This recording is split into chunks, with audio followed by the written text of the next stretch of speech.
Yeah, what's up, Scaz? Glad to be here today. Man, you're hyping me up. Best friend in the entire world. I appreciate it. I'm excited. I wasn't able to catch the original playoffs or the semis, but this lineup is looking absolutely stacked, so I'm excited to see what everyone has to do today.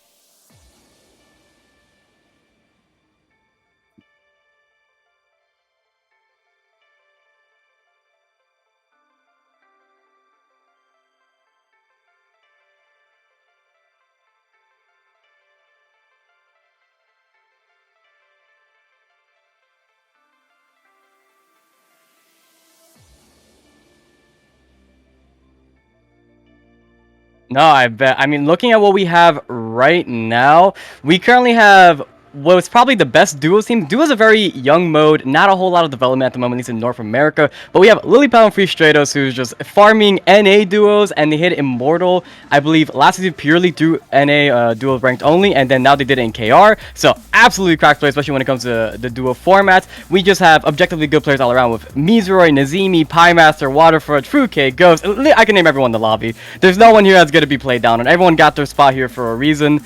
And I don't know, I'm excited.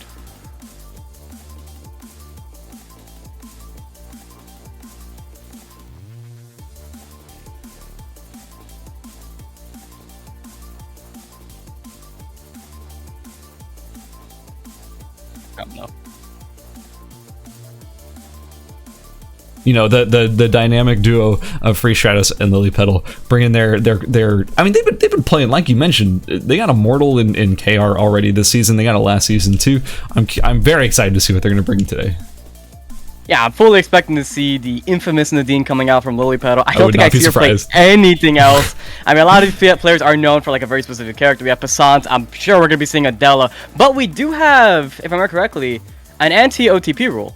Is that correct? We do. So let's talk more about the anti-OTP rule. For those who were not joining us last weekend, there is an anti-OTP. OTP stands for one trick pony rule in this tournament that basically states that you're only allowed to play characters for just over half of the matches in a set. So since we're in a 5-match set, that means that our teams here today are only allowed to pick certain characters for the first 3, well, I mean, for a total of 3 games out of the 5 games. So for example, Tom, if you were a big fan of Hedgen, and I know you are, if you were to pick Hedgen in games 1, 2, and 4, you would not be allowed to pick Hedgen in game 5, and this rule extends to your whole team. So even if player 1 has played, 3 games of Hedgen, doesn't mean player 2 can start playing Hedgen on the same team. It's a team-wide ban on that character.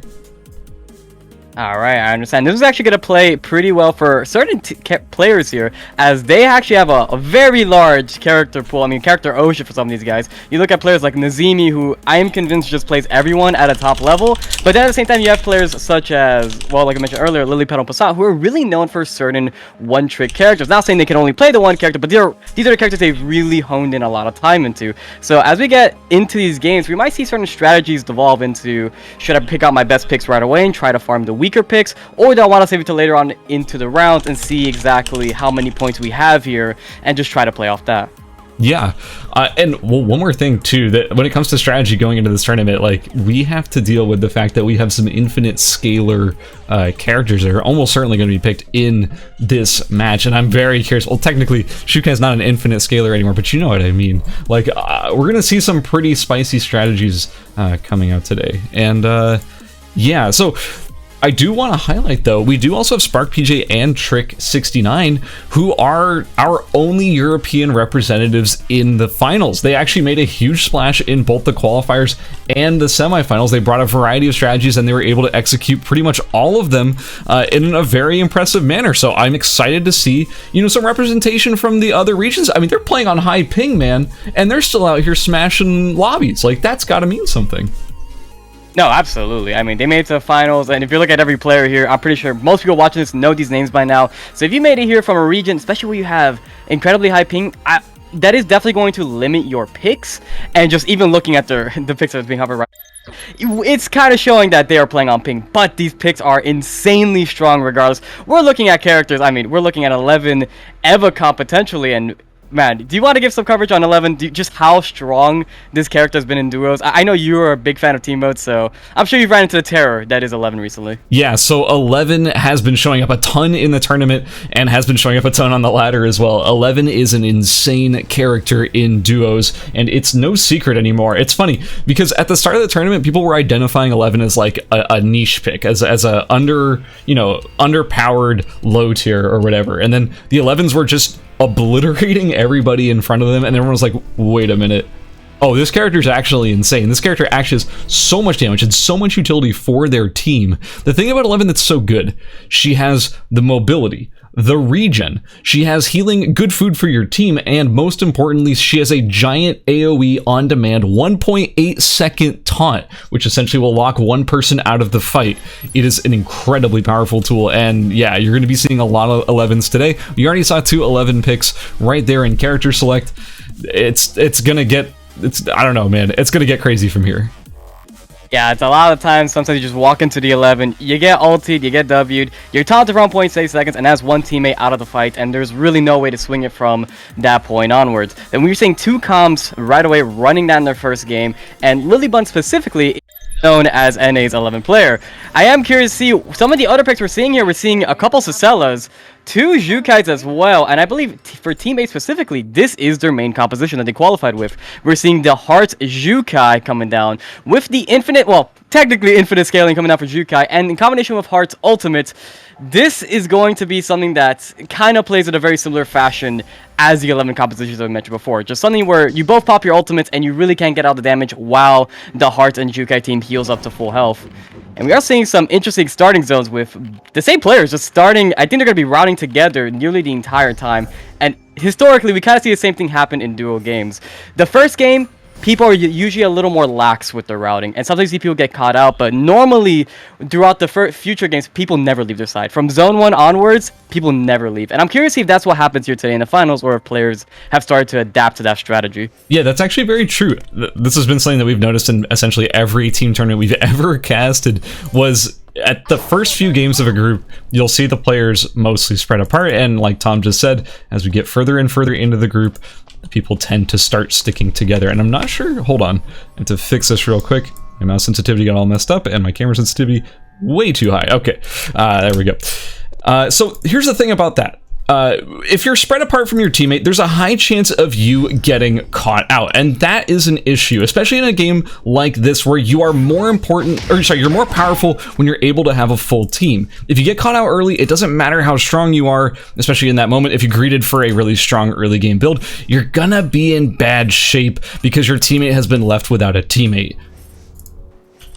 Yeah, absolutely. And see, I want to point some, like we mentioned earlier, with the anti-OTP rule, we're going to see people picking some of their more niche picks, and we can see this right away with Team 2. Lilypetal being a Nadine player, switching to another bow character in the form of Rio. We're seeing a Rio Sacella from the first composition, and did you see anything like this last week? Well, we did see a decent amount of Rio, but man, Sacella was pretty absent from the picks. That being said, the only real player we saw on Sacella all that much was Deus XM, which I'm not surprised to see him on Sacella again today, because he's been a Sacella one trick for a very, very long time. But yeah, we didn't see free shots on Sacella at all, when we didn't see a lot of Sacella in general. Keep in mind, over here in Cemetery, we do have 3 teams all meeting with their teammates right now. We have Spark, PJ, and Trick69. They're meeting up with their 11 and Ava comp. We also do have Waterfudge and Piemaster, who we did see meeting up here in Cemetery relatively early on, bullying teams out. So I am pretty excited to see who's going to end up fighting for this tree and who's going to end up winning it, because it looks like both of these teams really want to get it. Yeah, it looks like we're going to see a skirmish starting up pretty soon. Smart PJ is going to go in with a jump, and Piemaster very low on SP. He's going to get caught out with that taunt. He's going to be forced to dash out. Has to get out right away, and Trick69 is just going to be... You can see the power of Ava's ultimate putting Waterfudge down to half HP here, and they are going to be forced to run the research center, as they are not going to be able to turn this around. And that tree is 100% going to Spark PJ and Trick69 here, as no one else is in the area to contest it, which I am genuinely surprised, but it looks like... I expected Team 6 to be a part of this skirmish as well, as... A character such as Natapon is very prominent, especially when he has a bracelet of Scotty online, but it looks like he just wasn't built this game. It looks like he got pretty behind on his early routing and just wasn't able to contest that tree this game, which is definitely going to put Team 6 behind quite a bit. Yeah, I was actually gonna sort of point out here is that Nazemi and Mizori, I'm pretty sure, I could be completely incorrect on this one, but I'm pretty sure Mizori and Nazemi were contesting tree in the quals and the semis, but in general, trees were relatively uncontested. It's something that I had noticed in those original games. So I'm excited to see Spark and Trick coming over here and contesting it and winning that fight. Also pushing out Fudge and Pie Master. The way they played that fight was beautiful. The idea behind it was to put 11 all the way in the front. That forced Pie and Water Fudge to put their focus onto the 11, which allowed the Eva to just shred from a distance. And now we have Trick and Spark chasing down Miyazori as Nazemi is just sort of hiding in the corner. Yeah, we're going to see Spark Preacher trying to go to jump in, but one issue that 11 definitely does have is that chase. Very predictable jump coming down, and Mizroy is just going to be able to walk out of it. I mean, he's incredibly fast too with those Maverick runners. Not something we see a lot of really ever. And it is a little bit spicy. Yeah, his build is looking quite interesting. I mean, we're seeing the usual, like, tanky items coming down. We're seeing the magazine. We're seeing tac ops. These are pretty standard items when you look at more team modes. You try not to go pure glass cannon, as you don't want to be popped by things that we mentioned earlier, like the 11 or things like the Jukai. You need to have a little bit more HP on your end. But in general, their composition is definitely the more spicy one, as I like to describe it as just Team 6 is playing things they think is pretty fun. Honestly, kind of true. I do think it's really good though. Like this Nathapon composition, although it seemed a little bit odd at first, we saw it do quite a lot of work in the actual qualifiers and semifinals. They had kind of a little bit of trouble closing out games, but they ended up with a bunch of kills nearly every time, making it into the top 3 consistently. Ghost Electricity currently getting poked out by Free Shadows and Lily Petal. They're on the chase now that Fruitcake has been forced to run away, split off from his teammate. Oh, the long-range shot does not quite connect, as Ghost is going to probably be able to get away from this situation. Free Shadows and Lily Petal not playing characters with the most aggressive chase in the game, especially when you do have... Wait, no, hold on. Yeah, especially when you're that squishy, you do run the risk of getting turned on in a bush, especially now that Ghost Electricity and Fruitcake have met back up again, and it's now a 2v2 situation.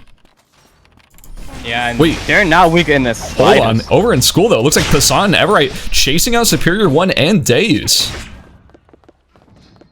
Looks like nothing's really going to come out of this. As we're going to see Team 4 just split apart here, going on opposite ends of school, and just meet back up in Avenue. Kind of a close call, but, I mean, when we look at characters like Sua, able to escape pretty easily as long as they have some open area to work around with. Yeah. Also, we're having... Alpha has shown up over here in Factory.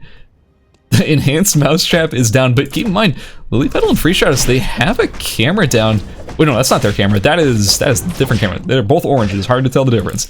Yeah, we're going to see Free Shadows and Lily Petal picking up Alpha. That's a Mithril going on over to our Rio player, which is one of the best. Honestly, in my opinion, Mithril is like one of the best RNG materials you can be getting early on a Rio. That fits her kit super, super well to get that attack speed and that movement speed. No, absolutely, but especially the variant that they're playing, they are going for the pure longbow crit Jeb's bow Rio. Not something you see a lot in Soul Ladder, but wait, hold that thought, as we're going to look towards Ali with a Lilybun getting caught out here. And then Zazimi's probably going to be dropping here to Spy, and we are going to see a disengagement. No, is Mizroy going to keep trying to poke this out? Mizroy already using all his bursts here, not having his ultimate up anymore. And of course, you know, Fiora just being that character with a ton of consistent DPS, and if they're able to get the reset, which they did, Mizroy could potentially fall here, but he knows he can play around this wall. No, he is still taking the engagement. Wait, Mizroy might just drop. Spy is actually... Spy's gonna... Yeah, I was going to say, Spy's coming out ahead here in just the raw stat check battle. It looks like Spy just ended up on top. That Amp Kathy build not really doing enough here in the mid game, and Lilybun is going to get picked back up. Let's go check out the replay and see how that engagement first began. Wait, hold on. That's not it. Okay, well, another time. We'll check that out another time. Let's go back to the game and see what's going on over here.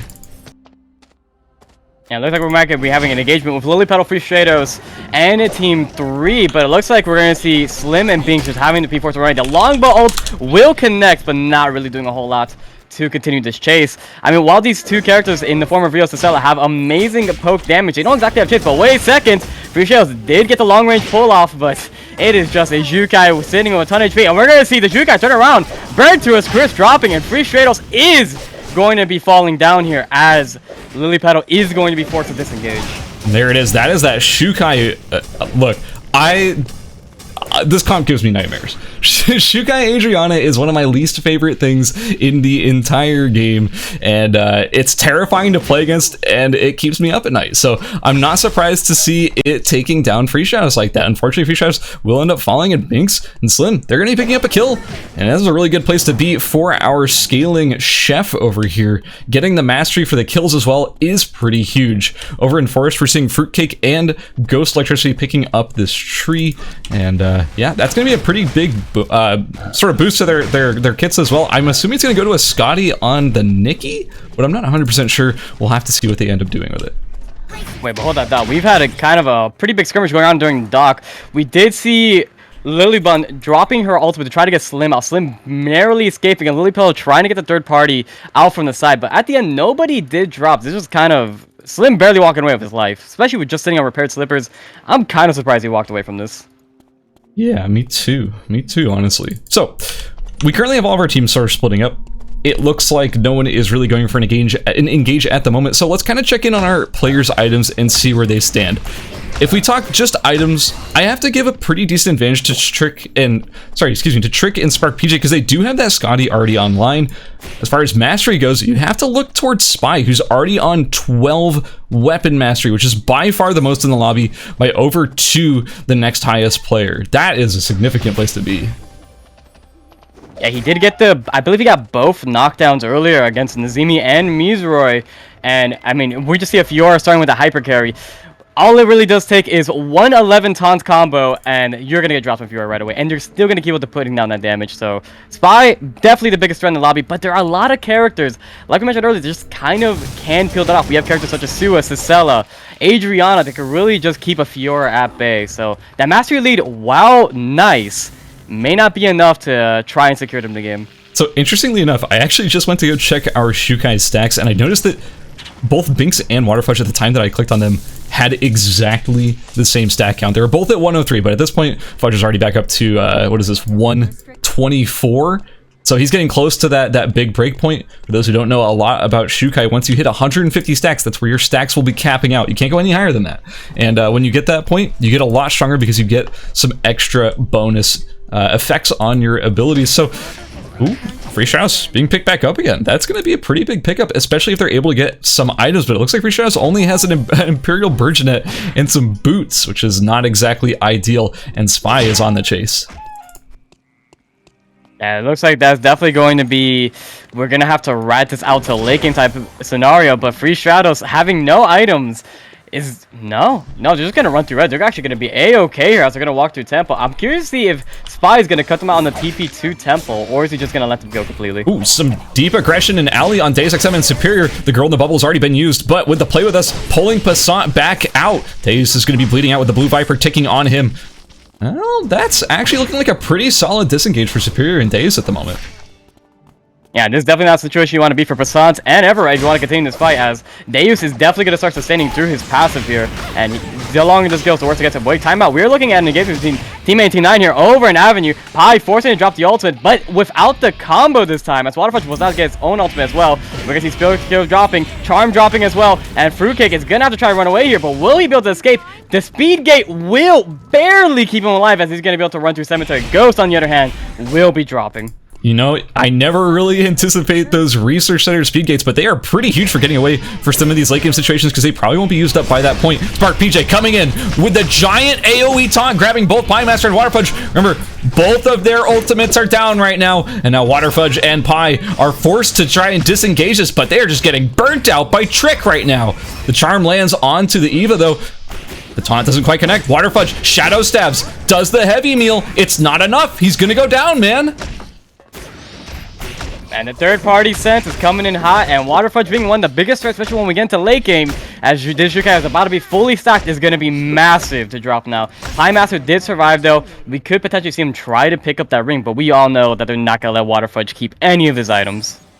Yeah, so let's Wait, hold on. Wait a second. Lilypetal being chased out. It looks like Freeze Shadows did end up getting dropped over in Temple. Will be dying in the red zone, and now Lilybun is picking up a kill. If Lilypetal will go down here, there's the on-air, there's the follow-up, and Lilypetal will end up going down. And that's going to be the end of their run in game number 1. Wickline is up. The action doesn't stop, man. It is non-stop over here in Avenue as we have 3 teams all trying to contest this objective. Looks like Pie Master, remember, he did lose Water Fudge just a moment ago, so it's kind of up to him to try and get that revive off, but there's not a whole lot of revive stations available that are not in the red.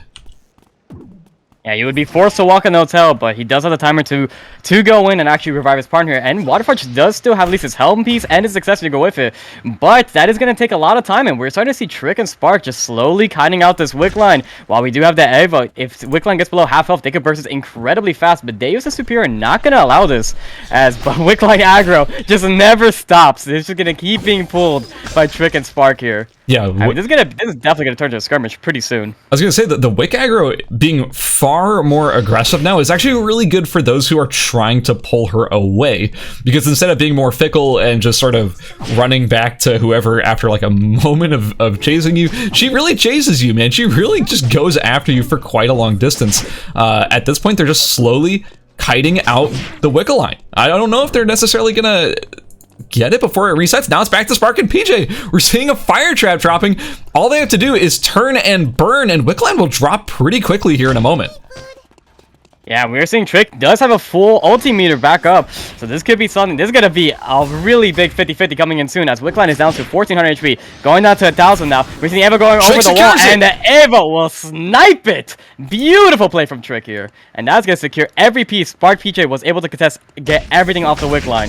That is going to be a massive lead for Trick and Spark PJ here. That is huge. Not only is the look, the Wick buff is strong, right? That's no surprise. No one's at all surprised about that. The item she drops, very good. But in particular, the Wick buff on an Eva is enormous. Not to mention, this Eva is rocking double glacial Cabana, baby. This is a really strong Eva right now. Trick is looking just immaculate. How could you even mess with that?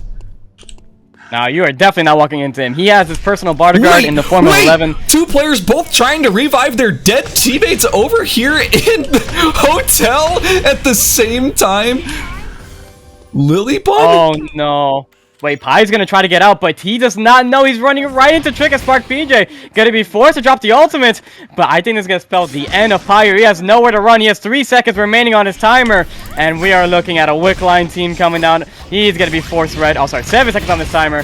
There goes Pie Master. That is the most unfortunate event we have seen so far, as he was just trying to get his partner back up, but Lilybun also dropping in the red. Wait, but hold on, Fruitcake walking into the wide open arms of Deus and Superior. He's about to be sandwiched between these 2 very dangerous teams. Also up in archery, it looks like Spy is going to be running into Everite and Passan in just a moment. Fruitcake trying to get away over here in Forest. Can he do it? No, the Play With Us connects, and here comes the Don Quixote knocking him up.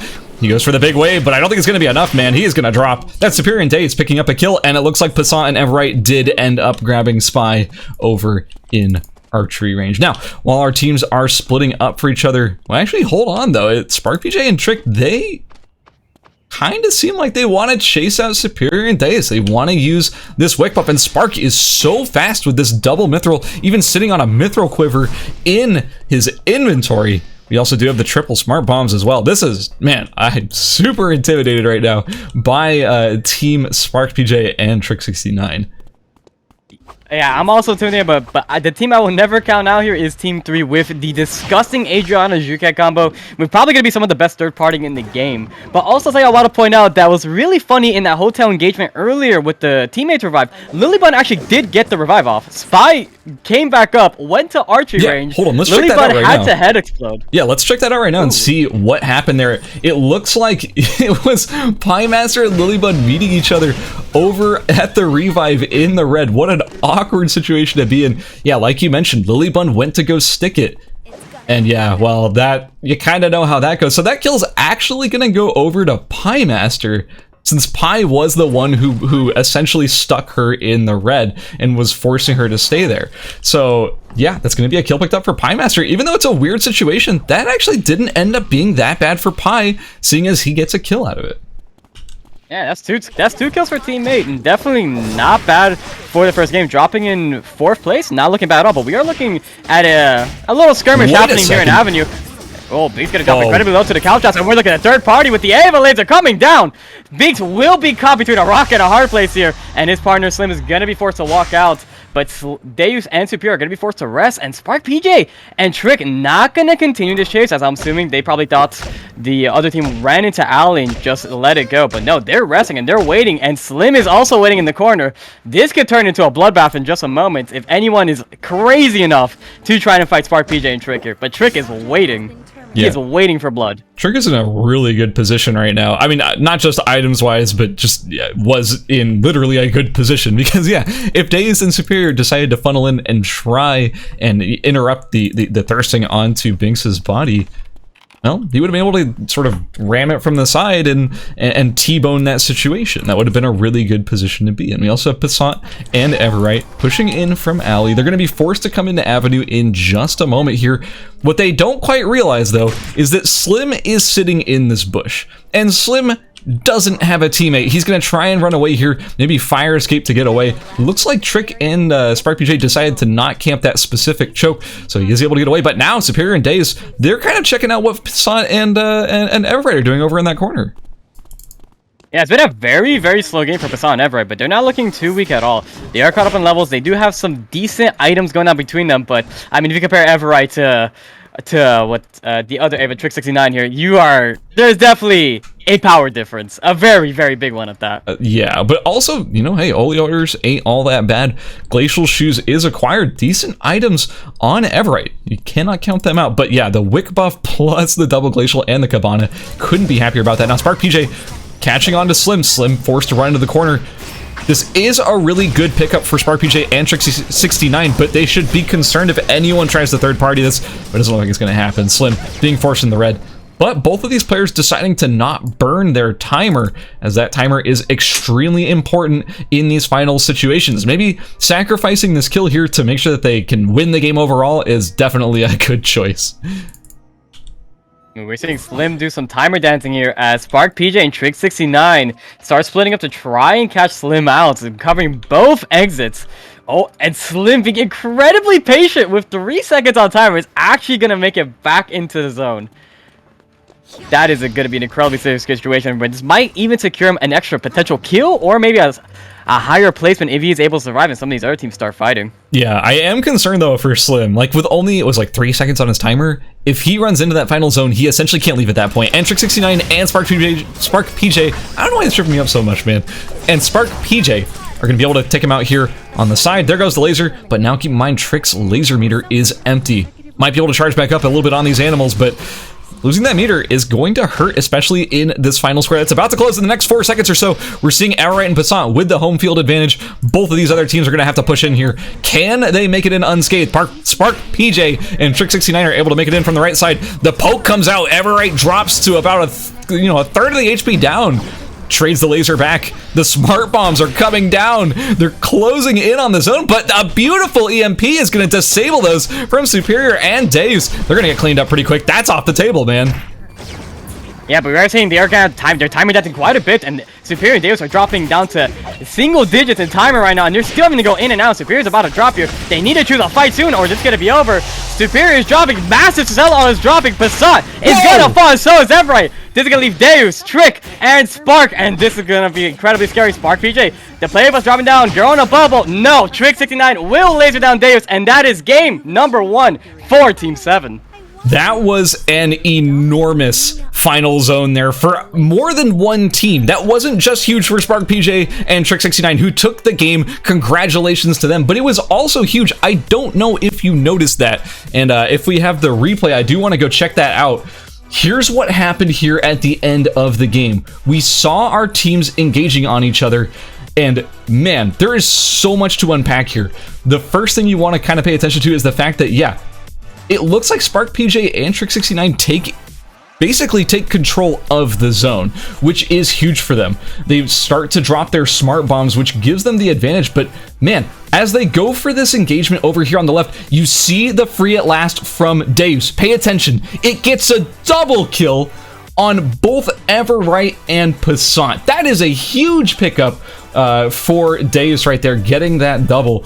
It's going to be a pretty solid pick. Oh no, I'm pretty sure you got the double. Am I crazy, or was Eva able to pick up one? No, he got the double. He got the double. I thought. Yeah, 3 kills coming down on Deus. Both kills coming at the very end, getting them, securing them second place with the best Sicela ultimate. We're probably gonna see this tournament. I don't think getting much better than that. Honestly, true. Yeah, and like the thing is, Sicela's ultimate, it is really strong. It has a lot of utility. It does a lot for the character, but you're not going to see a double kill in a high-end tournament like this very often with a Sicela ultimate. That is massive, man. But I do want to give a huge shout out to Trick69 and SparkPJ, who did end up in first place with 6 kills. That's a huge initial result coming out for our European representatives. Also, I do want to give a shout out to Everright and Passant, who did end up with third place with 1 kill, and Binks and Slim, who ended up fourth with 2. And I mean, like, I'm going to keep going down because there's a lot of teams who actually did show up even if their placement wasn't the most amazing. We have Spy and Lilybun, who ended up with 4 kills, 5th place. That's a huge result. So we have the scores ready. So let's go check out where our teams currently stand. Tom, do you want to run us through our current results? Yeah, it looks like in first place, to no one's surprise, we have the EU representative of Trick69 and SparkPJ with 42 points. In second place, we have Superior and Deus with the best free LS you're ever going to see at 26 points. In third place, Spy and Lilybun, surprisingly enough, with 23 points. And it's looking pretty solid right now. Aside from that, every other team is looking to be pretty close in points. Yeah, I mean, even just below the top 3 spots, you do have in fourth place Slim and Binks with 17, Everright and Passant with 15, and Waterfudge and Piemaster with 11. They're not that far behind in points. They're really not. All of those teams still have the opportunity to come back and pop off in a big way. And keep in mind, there is 5 games total, which means there are 4 more opportunities for all of these teams to have a great showing here at the end of the ERCS duos. All the teams who made it here today didn't just have to fight their way through qualifiers. They also had to fight their way through semifinals, and now they're here fighting their way through the finals. No team is here no team that is here is a slacker in any way. You had to be insanely good to make it to this stage. So anyone still has a chance to pop off. Even like down at the bottom of the scoreboard, we still have some of our best teams in this entire group who are bringing out the rear because they had a rough game 1. Anyone can pop off, man. Anyone can come back. And unironically, in the last place right now is what many would consider to be the best players in the duos format. So 1 bad game, when you have 4 more to go, is not indicative of everything. You have a ton of time to get back into this. And I find it incredibly funny because before we even started this broadcast, I asked you, I was like, who is Trick69 and SparkPJ? It's like, are these the underdogs of the tournament? You're like, no, these are EU players. They're insanely good. They're performing. Was this even their main composition? I'm not sure. Yes, that was their main composition. So the team they mostly popped off with was, yeah, the Eva and the 11, which insane. Like, they're so good on those characters. They have really good game sense. I mean, you saw it in like almost every situation that they were in. They were there at the right time, at the right place at the right time, and it was not a coincidence. These are players with insane game sense. They're able to be exactly where they need to be when they need to be there, and they won the tree fight. They bullied out Pie and Waterfudge. That wasn't an accident. That wasn't a mistake. They played that engagement beautifully. They won all those fights in the mid game over Wickline, and then they got Wickline, and then they won the final fight. Like, none of this is a coincidence, man. These 2 players are playing out of their minds right now. Yeah, I think the biggest showing there was that Wickline fight. You can see just how comfortable they were on their characters. They knew their damage. They knew exactly how to position, especially the Ava laser at the very end, just barely taking the Wickline. He knew exactly what he was doing. There was no coincidence here. These people have played and tested their characters time and time again, especially a new character like Ava. You haven't had that much time on her. He is showing an incredible performance today, and I am excited to see what they bring for game 2. But that does mean they only have 2 more games they can play on that composition, or those characters for now. They can switch up the compositions, maybe save one of those characters for later on, but right now, they only have 2 more matches, so you better show another fantastic performance on those if you don't want to fall behind, because some of these people are still hiding their best teams. That is true. Like you mentioned, a pretty strong strategy in these anti-OTP rule tournaments is to hide your best composition for later. Because you assume, I mean, it's a common assumption that most people bring out their main composition game 1. That's just, you know, it's just a standard thing. People want to play what they're comfortable on, get a lead, get that momentum going. But we had some teams not bringing out their main comps. And speak of the devil, Lily Petal and Free Stratos, Nadine and Adela, name a more iconic duo than those two. And they're on their main composition. They're running the Rio and the Cicella last game. Didn't work out for them. But now they're over here with their main composition. And I'm excited to see what it's going to be. Also, Tom, there is something... There is some bad vibes in this lobby right now. There's some dark energy brewing, and I think you know what I'm looking at. It is Lilybun and Spy on double pistol, both ISIL and Aya. They brought this out in the semifinals, and let me tell you, man, it was disgusting. They didn't win their game on it, but they didn't want to.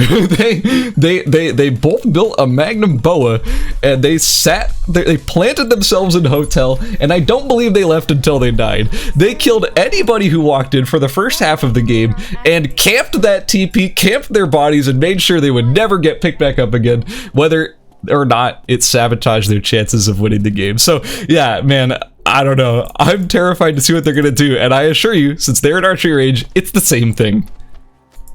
Oh no, I love this because this brings me back to when we first started playing the game. This was one of the most common strategies of just camping hotel power spike, get tree, kill anybody who comes by, and there's no friendly way of putting this. These two players are psychopaths. They will fight until their last breath. They are known for being absolutely crazy players that would just run at you, and the moment they lock eyes with you, they are Pokemon trainers. They will keep on going until one of you drop. Oh my god, it's already beginning. Spy running down to Everite in school. He's only got the Magnum Anaconda. It's not even a finished pistol, and he's got blood in his vision. He's got the red sight. He's gonna make sure that anyone who gets in his way will go down, but actually no, he's gonna let them go away. But either way, that's some crazy aggression that you don't normally see this early in the game. Everite already at half HP. Not your normal behavior at the start of this game. But one comp I do want to point out, which we did mention in character select, is the Lily Petal Free Stratos comp. This is one we saw a while back in the first duos tournament that was casted here. This one is a composition that absolutely crushed it, and it's something you don't see a lot of. It is a pure Tankadella that will not farm at all. You're probably going to see them at incredibly low mastery the entire game, while all the farm will go off to Lily Petal and just make them the most insane hyper carry you will ever see. And Adela is just such an annoying character. Having the queen with the stun, having the knockup with the rooks, and just the checkmate still having a ton of damage with it if you're able to line everything up. It is incredibly deadly comp once everything comes together. Hold on, over on Beach, it's Passant being chased down by Superior and Deus XM. They have done, wow, okay, that is a very early kill, considering the fact that Deus doesn't have his weapon finish, but Superior spiking with that Gleipnir and the Tachyon's brace. That is a huge spike for Lennox over here on Beach. We do also have Slim potentially going to get caught out here by Free Stratos and Lily Petal. Looking like he doesn't have a whole lot finished, and Lily Petal, wow, beautiful engagement by Free Stratos. They're getting the knockup, interrupting the fire escape. Slim has very few options available. The queen doesn't quite land, but there goes the wolf assault. Each wolf that connects will slow, but Slim's teammate, Binks, has just arrived to try and bail out his teammate. It looks like it will happen. That food is ticking, and it's quite good food, man. Subject has been terminated. Oh, wait, time out. We're looking at Team 5 taking a fight over at Beach as Deus is going to drop Spy, but Lilybun with the Magnum Bow is still here, but I don't think you really want to mess with Deus. Right on the Redeeming Marble on the Revenge of Gojin. Gonna try and stick the revive, but no, the laser's going to come down. Lilybun cannot sit there and tank that.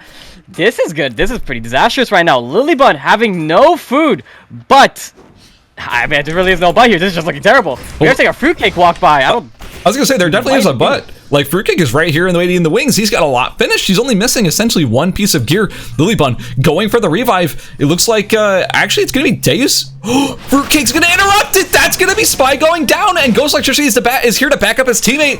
Lilybun gets over the wall. Doesn't quite get caught up in the surf. Man, that is incredibly unfortunate for Spy and Lilybun there. I was gonna say, I thought Deus kind of just let Spy and Lilybun get the revive off there. I thought that he had given up on the thirst, which is kind of strange to me because there's only, what, like 44 quote-unquote seconds left on the body, which means it's very close to kill range. But no, with Fruitcake there, that is really unfortunate.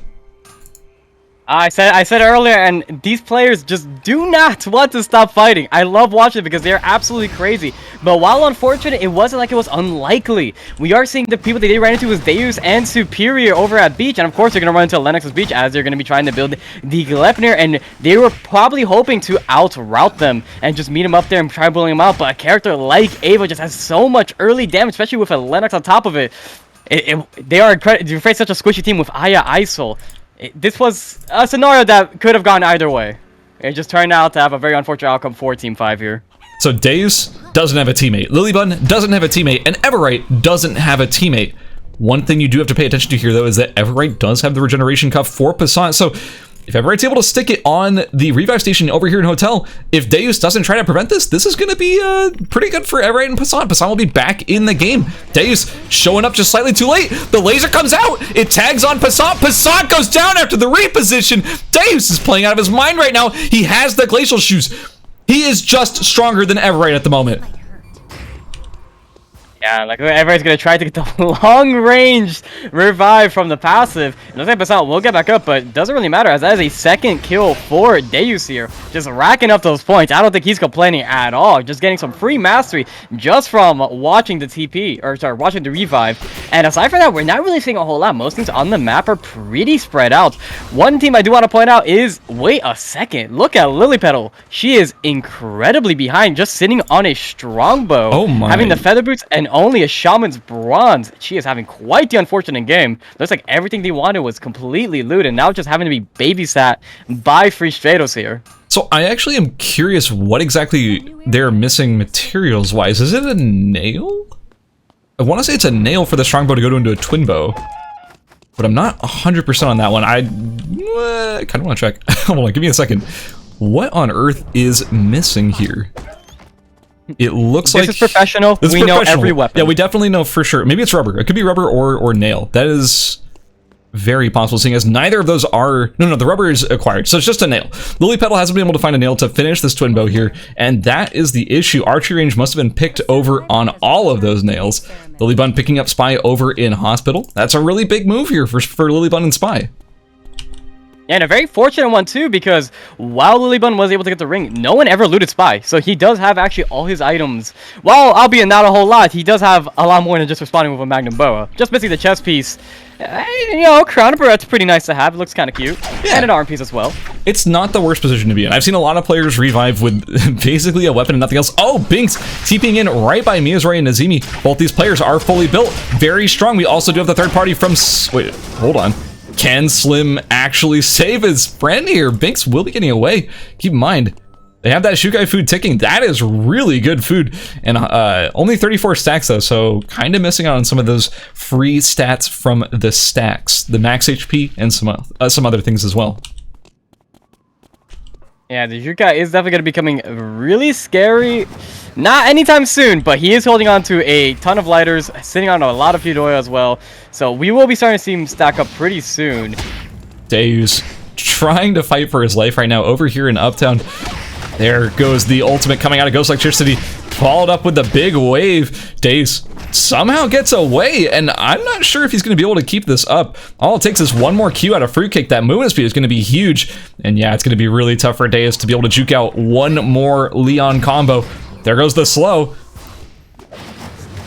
But the all Ghost Electricity needs is just a little bit more rage to get the ultimate off. If Deus throws out one more ability, he is just spelling his own doom. Oh yeah, there goes the rage. Does Ghost actually have his... No, he's already used it. I'm actually curious if he already used it. Yeah, he already used the ultimate, but it's not going to matter. Deus, unfortunately, will be going down here. Ghost Electricity and Fruitcake picking up a kill. And that's our first fully eliminated team. This is such a weird lobby dynamic right now. Keep in mind, this is the game that started with like 3 teams missing a player. And now we're down to 1 full team eliminated and no teams missing a player. Everyone has gotten the revive off except for Deus and Superior, who have dropped in last place. And while that was incredibly unfortunate, they did have a really good showing in the last match with 3 kills and that second place, so this isn't the worst situation to be in if you are Deus and Superior. One thing you do see in this competitive environment that you really don't see in normal duo games is that you see people camping out bodies a lot in normal games. They will just sit on bodies, they will wait for that partner, they will get vision, and they will make sure nobody get the revive. Here, people are just like, this is not worth the time. I'm gonna go make my game plan excel. I'm going to try to become as strong as I can. I'm not going to sit here wasting my time waiting for you to come in. It is just not worth it. So quick stack check on our Shukais. We have Water Fudge over here on 108 stacks. Wait, hold on. Doesn't matter what the stacks are on Binks. If Binks is going to end up dropping here to Nazemi and Miyazuri, I've seen this episode before. Slim coming in for the assist, but he gets stunned out by the Odyssey instead. Ooh, Miyazuri tries to dash forward, but gets stopped by the wall.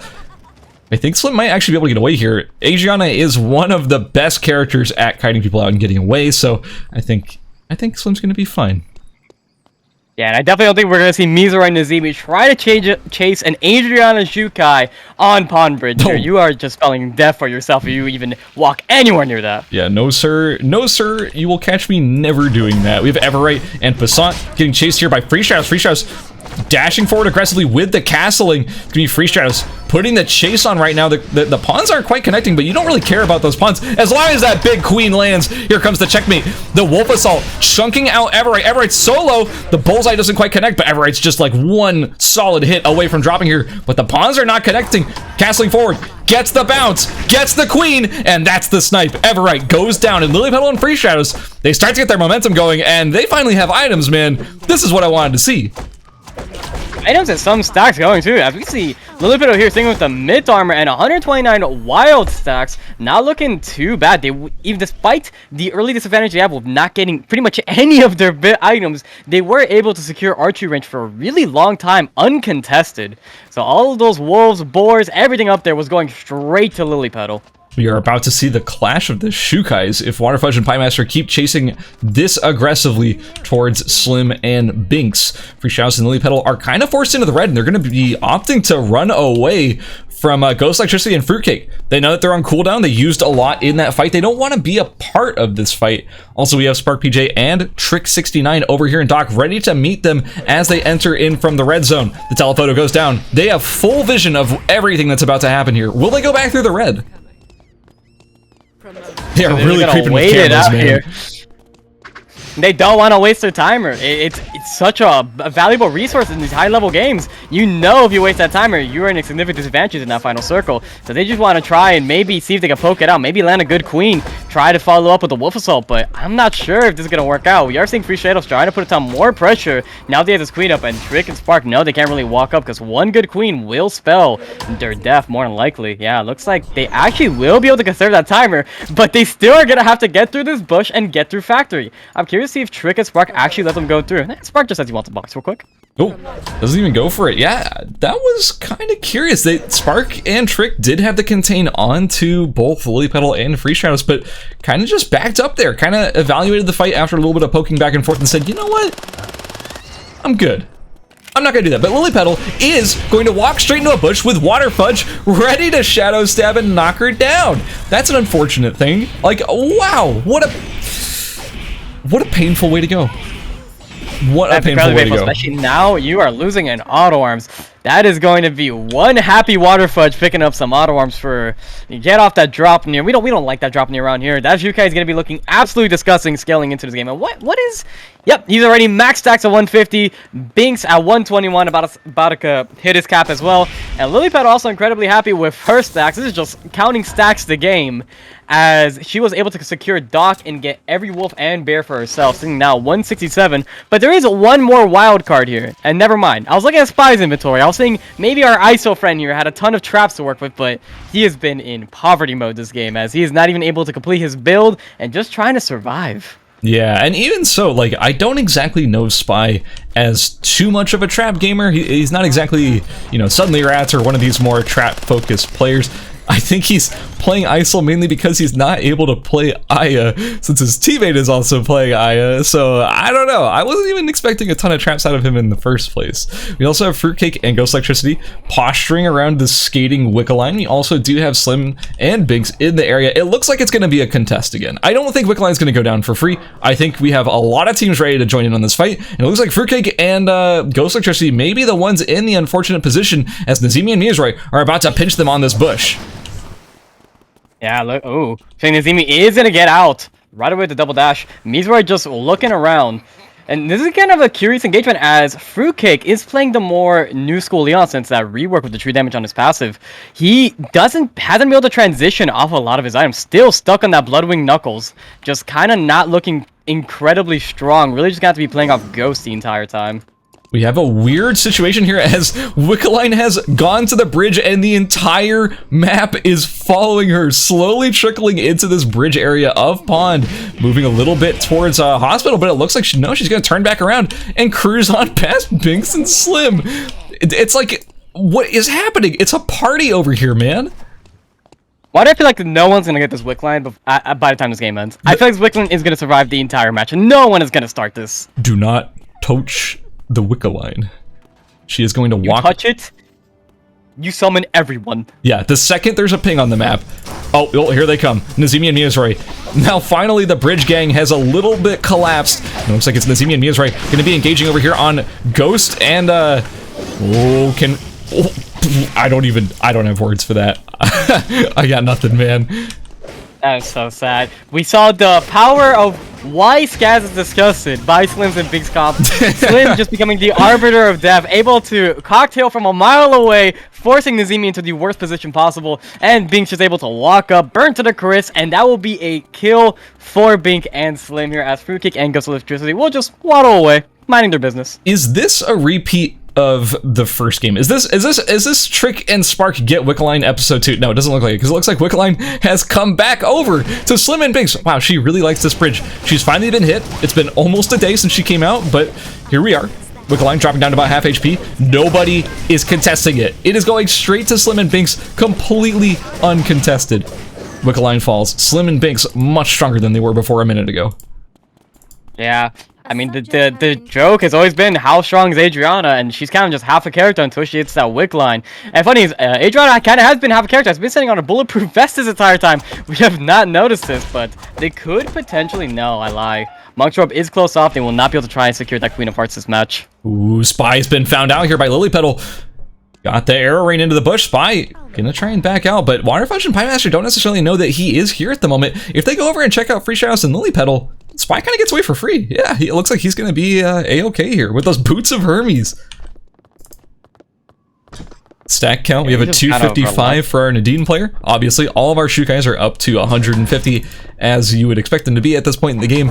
Free Shadows castling over the wall, does manage to get away. The snipes come in from Waterfudge, or sorry, onto Waterfudge, and do quite a decent amount of damage, but you have to be kind of aware of some of the possibilities. We have Mizroy reviving deep in the red. Is it even possible for him to get back into the zone? You have 10 seconds. I think he's good, especially if Fruitcake and Ghost Electricity don't camp it out, but they are moving towards that entrance. 7 seconds. 6. Mia has remembered timer and does manage to make it in. Nazimi alive too with, I believe, almost all of the items. Free Shouts and Lilypetal, the whole time I've been watching them getting chased around school by Waterfudge and Piemaster, but it doesn't look like it's going to turn into a fight. Mizroy separated from his team. We got the big engagement from Ghost Electricity, that Nikki ultimate doing so much against Mizroy to lock him in place. The Blazing Dress is ticking. It's doing quite a bit, but it's not doing nearly enough as he's dropping down to just about a quarter HP. Here comes the turnaround. Wait, this is awful. Zone is closing. They're dead. You can't make it out of here. Mizroy is going to get timered, and Nazimi will also be joining his friend in the grave. No. That is so unfortunate. Fruitcake and Ghost knew as they saw him walking into dock, they had no way of coming back in alive. They had no timer. And while they don't do a lot of damage themselves, they are able to keep you there forever as Nikki is a CC monster. But we are looking at a potential engagement on Pond Bridge right now as they need to convert to the Crypts and Cocktail. The Bridge of Death coming down. We're gonna see checkmate to try and walk out of here, but Trick is gonna come into third party. We're gonna see the 11 jump in, and the laser dropping down. Binks just tanking and split focus as Slim will drop, but Trick also dropping incredibly low. He could potentially drop here to Binks, but the Q will miss. Binks actually getting the secure on Trick, but he's gonna have to run away. Free straight ups will get the res on Lily Petals. This is huge. Spark getting the res on Trick. This is very scary. Yeah, the fact that there was a third party there by Spark and Trick actually was a hugely beneficial turnaround for Lily Petal and Free Strauss. Now it's Slim and Binks who were in that advantageous position are now down a player. Slim is down. And we also do have Spark and Trick picking up a kill and picking up their teammate. That is such a interesting fight. Like, there's so much that went on there. All three of our teams dropped a player, but in the end it was Lily Petal and Free Strauss and Trick and Spark who ended back with their full team, and the people who seemed the strongest in the engagement, the team with Wickline, the team with all the Wickline items and the Shukai fishing chips and the 150 stacks, whatever, they're down a player now. This is a huge shift in the power dynamic. Yeah, this is massive, as now we're gonna have two teams. I mean, we have 9 players left, and we still have 2 teams with a single player in. Well, sorry, I apologize. 3 teams, as Fruitcake did drop on the other side of the map during all of that chaos over at Pond. So now we have Ghost, Spy, and Binks by themselves, and they're gonna have to try and salvage this as Spy walks into Ghost. They're just saying hi here, and looks like we might have another potential engagement. No, the disengage will come down from Pi. This is scary. School, final zone, trying to foster 9 players here. And we are going to see how scary Lily Petal and Free Shadows is going to be here, as they're going to be able to poke players out for an incredibly long time. Yeah, here comes the rat cleanup duty. Ghost Electricity trying to get away, gets knocked up by the castling knock. Keep in mind, Free Shot's kind of low on timer here, at about half timer. Ghost Electricity forced to go into the red. Looks like all of our players around the actual final zone are sticking to their own areas. We've got Binks in the buses, my personal favorite. We have Trick69 discovering Piemaster and Waterfudge's location. Also, Free Shot's and Lily Petal, they know Spy is here. Ghost Electricity forces to back in, gets back in the gym like nothing ever changed, but Spy now forced into the red, losing timer. Lily Petal knows where he's gonna have to come in, tries to go for the cutoff, but I don't think she's necessarily going to be able to get the cutoff here. And also, Free Shadows, can he get the catch onto Spy? Spy goes into the red again. Well, potentially. He's gonna be forced to run to red here any moment now. Gonna be dropping down to around 17 seconds. But Ghost, Trick, and Ghost. Spark looking for this. Oh no, Ghost trying to look for it. The rat third party is now gonna be the one third party on. Again, the fourth party. Gonna get a beautiful parry down and the stun. And this is one thing Nikki does excel at, but it doesn't matter when you have this much crowd control. He's gonna be forced to run out, and Spy is waiting in that bush. He could potentially pick this up for himself. He's gonna get the auto attack. Spy getting the kill with the Rebel Assault. Spy, you dirty rat, you grabbing that kill from the bush. You know what, I'm gonna say it, he deserved that kill. That was one heck of a pickup there, knowing exactly when the damage tick would tick, and that was exactly what he needed, etc., something like that. I don't know, man, that was well played by Spy picking up a kill. And unfortunately for Spark and Trick, that is one less kill in their favor. The final zone is about to close. We have 2 seconds. It's an 8-person final zone. Waterfudge and Piemaster, they've dropped a trio of remote mines. And it looks like it's Lily Petal and Free Shadows taking the top side of the zone. The temporary safe zone will be deactivated. Yeah, we're gonna see that Spy will have to explode in red. We're looking at Spark Feature coming in with 3 seconds. Gonna be forced to stuck in the zone the entire time. We're seeing Berserker drop down. We're seeing Heart Open drop down as well, as Waterfudge is burning everybody. It's a double burn as both of our Shukais were ulting at the exact same time. Unfortunately, it was Free Shadows who was caught in the middle of it. Lily Petal and Free Shadows go down. It's Waterfudge and Pie versus Trick and Binks. Binks the last person alive against this duo, and it looks like it's going to be Pie and Waterfudge who end up picking up the W here in game number 2, playing their tried and true combo that did them so much work in the semis and the qualifiers. It's Piemaster and Waterfudge winning game number 2. 5 kills to their name, an insane hard Jukai combo to secure that match, dealing probably somewhere around the 10,000 range, because I think they were hitting around 5-6 people before everyone was forced to run out and head explode. This was just a circle of just running around with no timer. I think everybody besides from Waterfudge and Pie and Binks, they all had around single digit in timer, and everyone kept running in and out trying to avoid damage, and they just couldn't. They were forced to stick it. So I would say in that final zone situation, I'm not 100% sure who the kill goes to for Spy, but I'm inclined to say it goes over to Spark and Trick, as they were the ones who were forcing him into the red, but I didn't have my camera on him exactly at the moment, so I didn't see who the last person to mess with him was, but that is going to be up to our moderators who are currently, we also have, you know, staff moderators who are in the games watching for those rules situations as well. We do have yeah, we have a really interesting situation here, as some of our teams who were kind of lackluster in the early parts of last game are actually kind of coming up in a big way in game number 2. The scores are getting shaken up by, well, all these teams expected to do well. Like, honestly, this is a really cool tournament so far. Yeah, no, we're seeing scores moving around here. Namely, ooh, did we announce it? We can't announce it quite yet, because we will make sure that everything's right with the players dying in the red. Also, real quick, I do want to give a shout out to our first place team, Waterfudge and Piemaster, picking up 5 kills in that match. Also, in second place, we did have Binks and Slim with 4 kills. The funny thing is that in that last fight, remember, Slim was down because Slim died in Pond in that weird 2v2v2 situation where everyone lost a teammate. Despite the fact that Slim had died there, they had gotten enough kills throughout the rest of that match that they did end up with 4 kills, and Binks survived to second place. That's a huge result, despite the fact that he lost Slim a little bit earlier. Also, in third place, keeping up the pressure on the scoreboard, we had Spark and PJ. I can never get it right. Why is this so hard for me today? Spark, PJ, and Trick in third place with 2 kills. I'm so sorry. We have Free Shadows and Lily Petal also coming up fourth place, 2 kills, playing their main comp. It's really showing up a lot better here. And also, like, it goes all the way down the scoreboard. Even last place, even 9th place, Deus and Superior had 2 kills. That's not a bad result, despite being in literal 9th place. Also, we had Ghost Electricity and Fruitcake, 6th place, 3 kills. Lilybun and Spy, 2 kills, 5th place. Like, there's points all down the scoreboard. These players are fighting for their lives at every stage of the game. We have the scores ready, so let's go over to it right now. Tom, would you like to run us through it?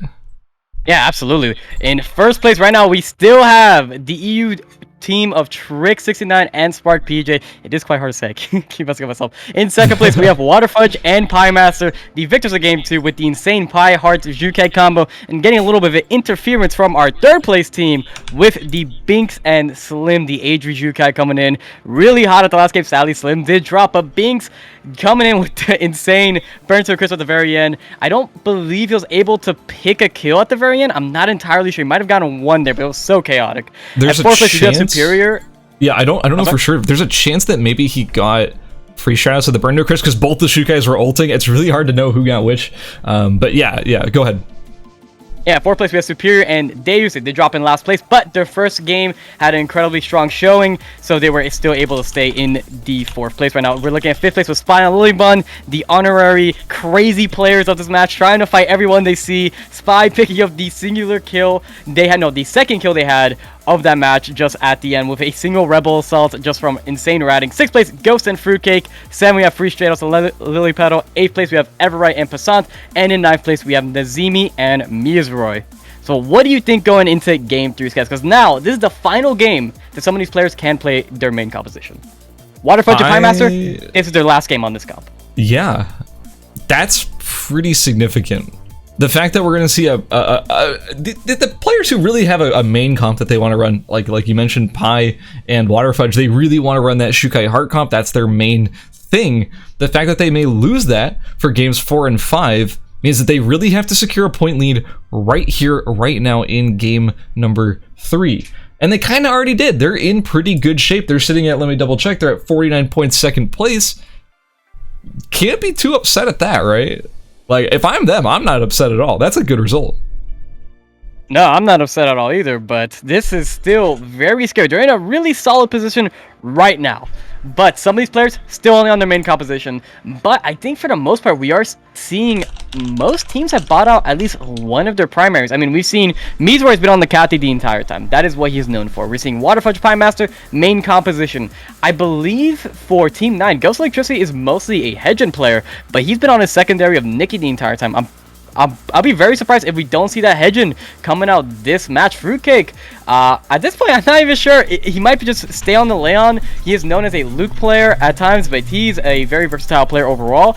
We might see Passant finally swap over to that Adele. There is still a lot of flexibility with these players. They're still holding out quite a bit.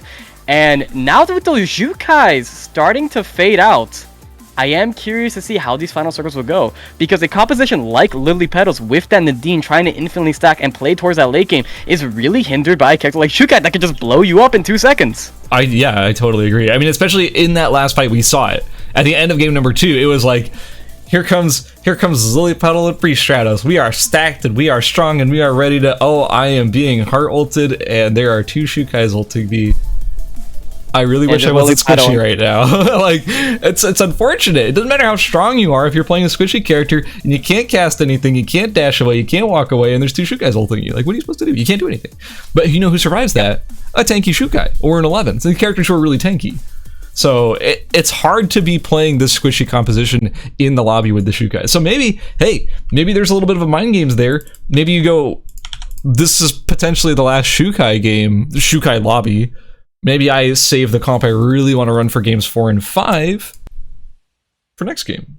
Possibly. Yeah, maybe use his own as a throwaway lobby. Just try, like, maybe you're thinking, okay, potentially games 4 and 5, my main composition would be really good. I only have 2 more games on that composition anyways. Maybe let's go back in the secondaries for this one match. That's what I'm saying. And then we swap back. Yeah, right? that's what I'm saying. It seems pretty good.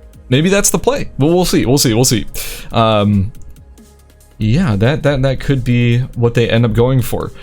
I do kind of want to highlight Ghost Electricity and Fruitcake. Because, sure, they haven't made it to the top 3, I don't believe, in games 1 or 2, but they've been playing very consistent.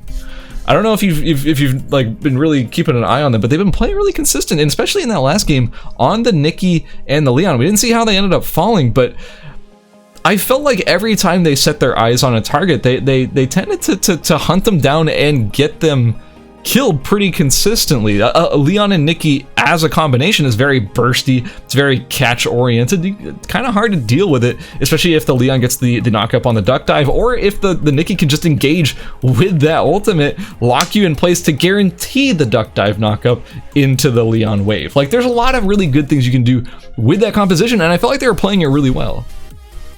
Yeah, I feel like the biggest issue their composition is having, because Ghost, we consistently see him with those transitional items. We were seeing last game with the Glacier Shoes and the Scotty, which is a lot of damage, but Fruitcake, on the other hand, just really haven't hit any transitional points. Both games, he has ended the match with a Bloodwing Knuckles, which is a solid item on its own, but we really want to get out of that at some point for, you know, a Samadhi Fist, right? Mark of the Phoenix is incredibly powerful. Mithril Glove, also incredibly powerful, but we really just haven't been able to get those transitional items for Fruitcake, so he's kind of just been more of a CC bot, and we saw this happen last game too, during the bridge fight with Wickline, where they were able to get a ton of damage onto Nazimi, but they didn't have enough burst to finish him off, and that's where, well, Binks just walks in, burned to a crisp, and he's like, well, nah, that's my kill, thank you.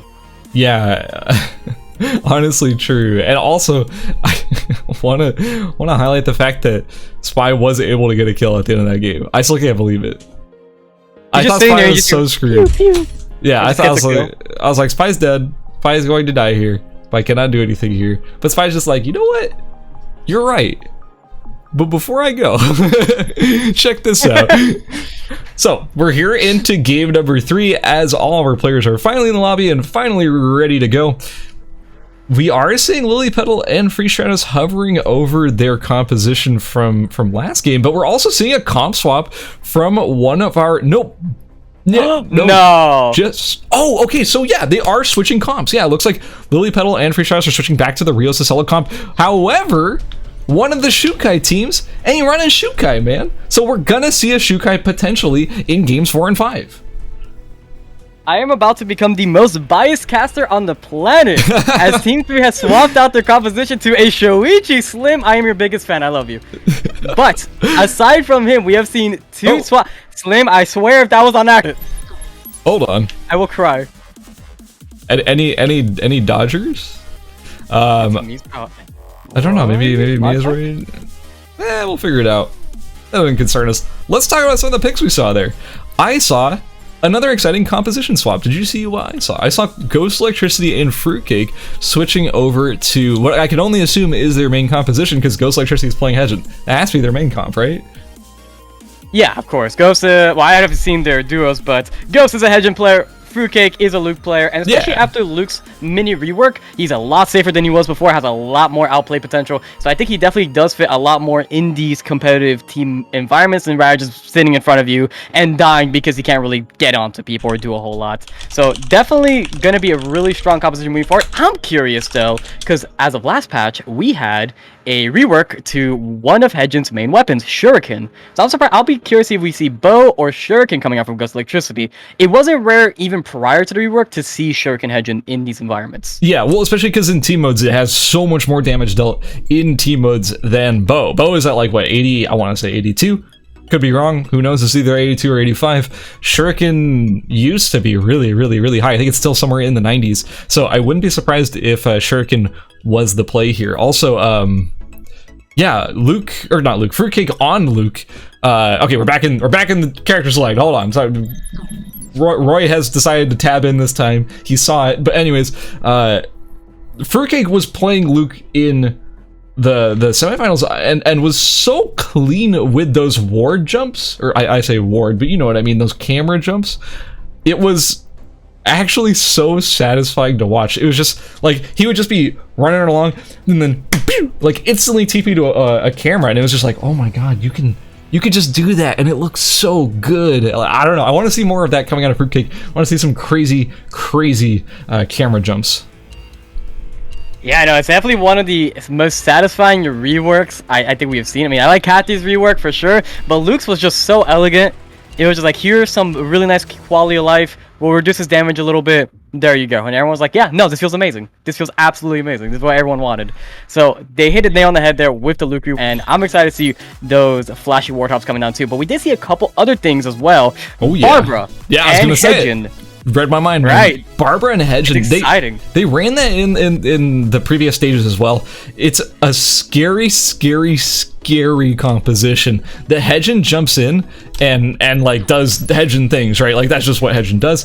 But pair it with a Barbara who can RQ into a fight. That is really scary. Like, you're guaranteed to get stunned again practically from the W engagement because you have the turret down there already, and just the damage is really high. Like, this combination in particular is just very scary, and Nazimi and Miazroy are very good pilots for it. Like, both of them are able to pull off the combo flawlessly. Yeah, one thing that did end up changing was rather recently, Barbara did lose their stun on their E, making it definitely allow weaker against melee characters, but it doesn't really matter when you have a Caltrap user on your team and a character like Hedgen that could zone like so well. Yeah, I actually completely blanked on that change. No, you're totally right. We also do have Binks. You mentioned the Shoichi, but we should emphasize we have Binks on Dylan. Yes! That is his character. If you've known Binks as a player in the last, like, however long he's been playing the game, he's been a Dylan player, like, through and through. Sure, he can play Eva, sure, he can play another couple characters, but really, he is the Dylan guy. So I'm excited to see how Binks pulls out some Dylan here in the finals. Also, we do have a comp swap all the way back. Wait, where is it? I am missing it. It's Lily Bun and Spy getting off of their pistol characters and back onto their melee menaces of 11 and Fiora. They actually had pretty good success with it in game number 1, and I'm excited to see what they can do here in game number 3. Yeah, this was looking pretty good until the sad contest of the revives in game 1. But hey, don't ever doubt that, especially with now the upgraded Crystal Tiara that Spy will be acquiring pretty early on to the game. He's able to secure a Meteorite. Fiora's damage is absolutely insane with those crits, so just one good taunt combo is all you need between Team 5, and players are going to drop pretty fast. We aren't going to see any beach massacres happen this time. Superior and Deus will get console and just not have to deal with any certain pistol users. True. Also, I should point out, Deus and Superior on both of the comps that they run do like massacre beach, and we saw that all throughout the quals in the semis. This was their zone in the early mid game, was beach. They always met here, they always spiked super hard, and they basically assassinated anyone who decided to breathe the same air as them. Also, I do want to point out we have Miazroy and Ghost Electricity on different weapon types. Miyazure is on Shuriken, which is what he was running earlier, but Ghost Electricity is on Bow, playing what he's comfortable with, playing what he's used to doing in solo, and now he has the finished Elemental Bow, and he wants to chase down Miyazure and say, I can be the only true hedge in this lobby. Miyazure with the Omens, doesn't matter, the fear from Ghost Electricity will occur, and that is Miyazure going down right here at the start of game number 3. The comp swap was pretty good, but it didn't quite pay off as Ghost Electricity and Fruitcake just spiked a little bit sooner and got together just a little bit faster. Yeah, that's really painful as I believe Miyazure had just used his Charm of the Nomad, so pretty early on into the match, that is going to have a very long cooldown, and just getting caught off from Ghost with Future Elemental Bow, there's really not a whole lot you can do, and Fruitcake playing what is probably the strongest early game bat with Varja. Not something I don't think I've seen on Luke in a solid minute. Engagement over the Hotel Tree. Superior dropping all the way down to the ground. It's going to be Daze, the only person alive between him and his teammate. Everite and Passant both fairly low, but I don't think it's going to matter. I don't see how Daze can turn this here. Gets queened, gets Night Forked, gets castlinged, and will fall down to the ground. Everite and Passant picking up picking up 2 kills and the Tree of Life for themselves. Yeah, this one you did bring up that this is normally Deus's End Superior Zone, but I do have to cover our favorite Adela player, Passat. He has been terrorizing Beach and Hotel for as long as I can remember now on his Adela, and it does not surprise me to see him just absolutely destroying people who are even like on stronger items. Adela's burst early game is so high, and you pair that up with Everite, who I believe was practically full build, just missing the Creed at that point. It's just, how do you really contest this? Yeah, honestly true. And Passant, like, Passant is such an impressive Adela player. I love watching Passant work. Just the geometry of the knocking the pieces around right into players.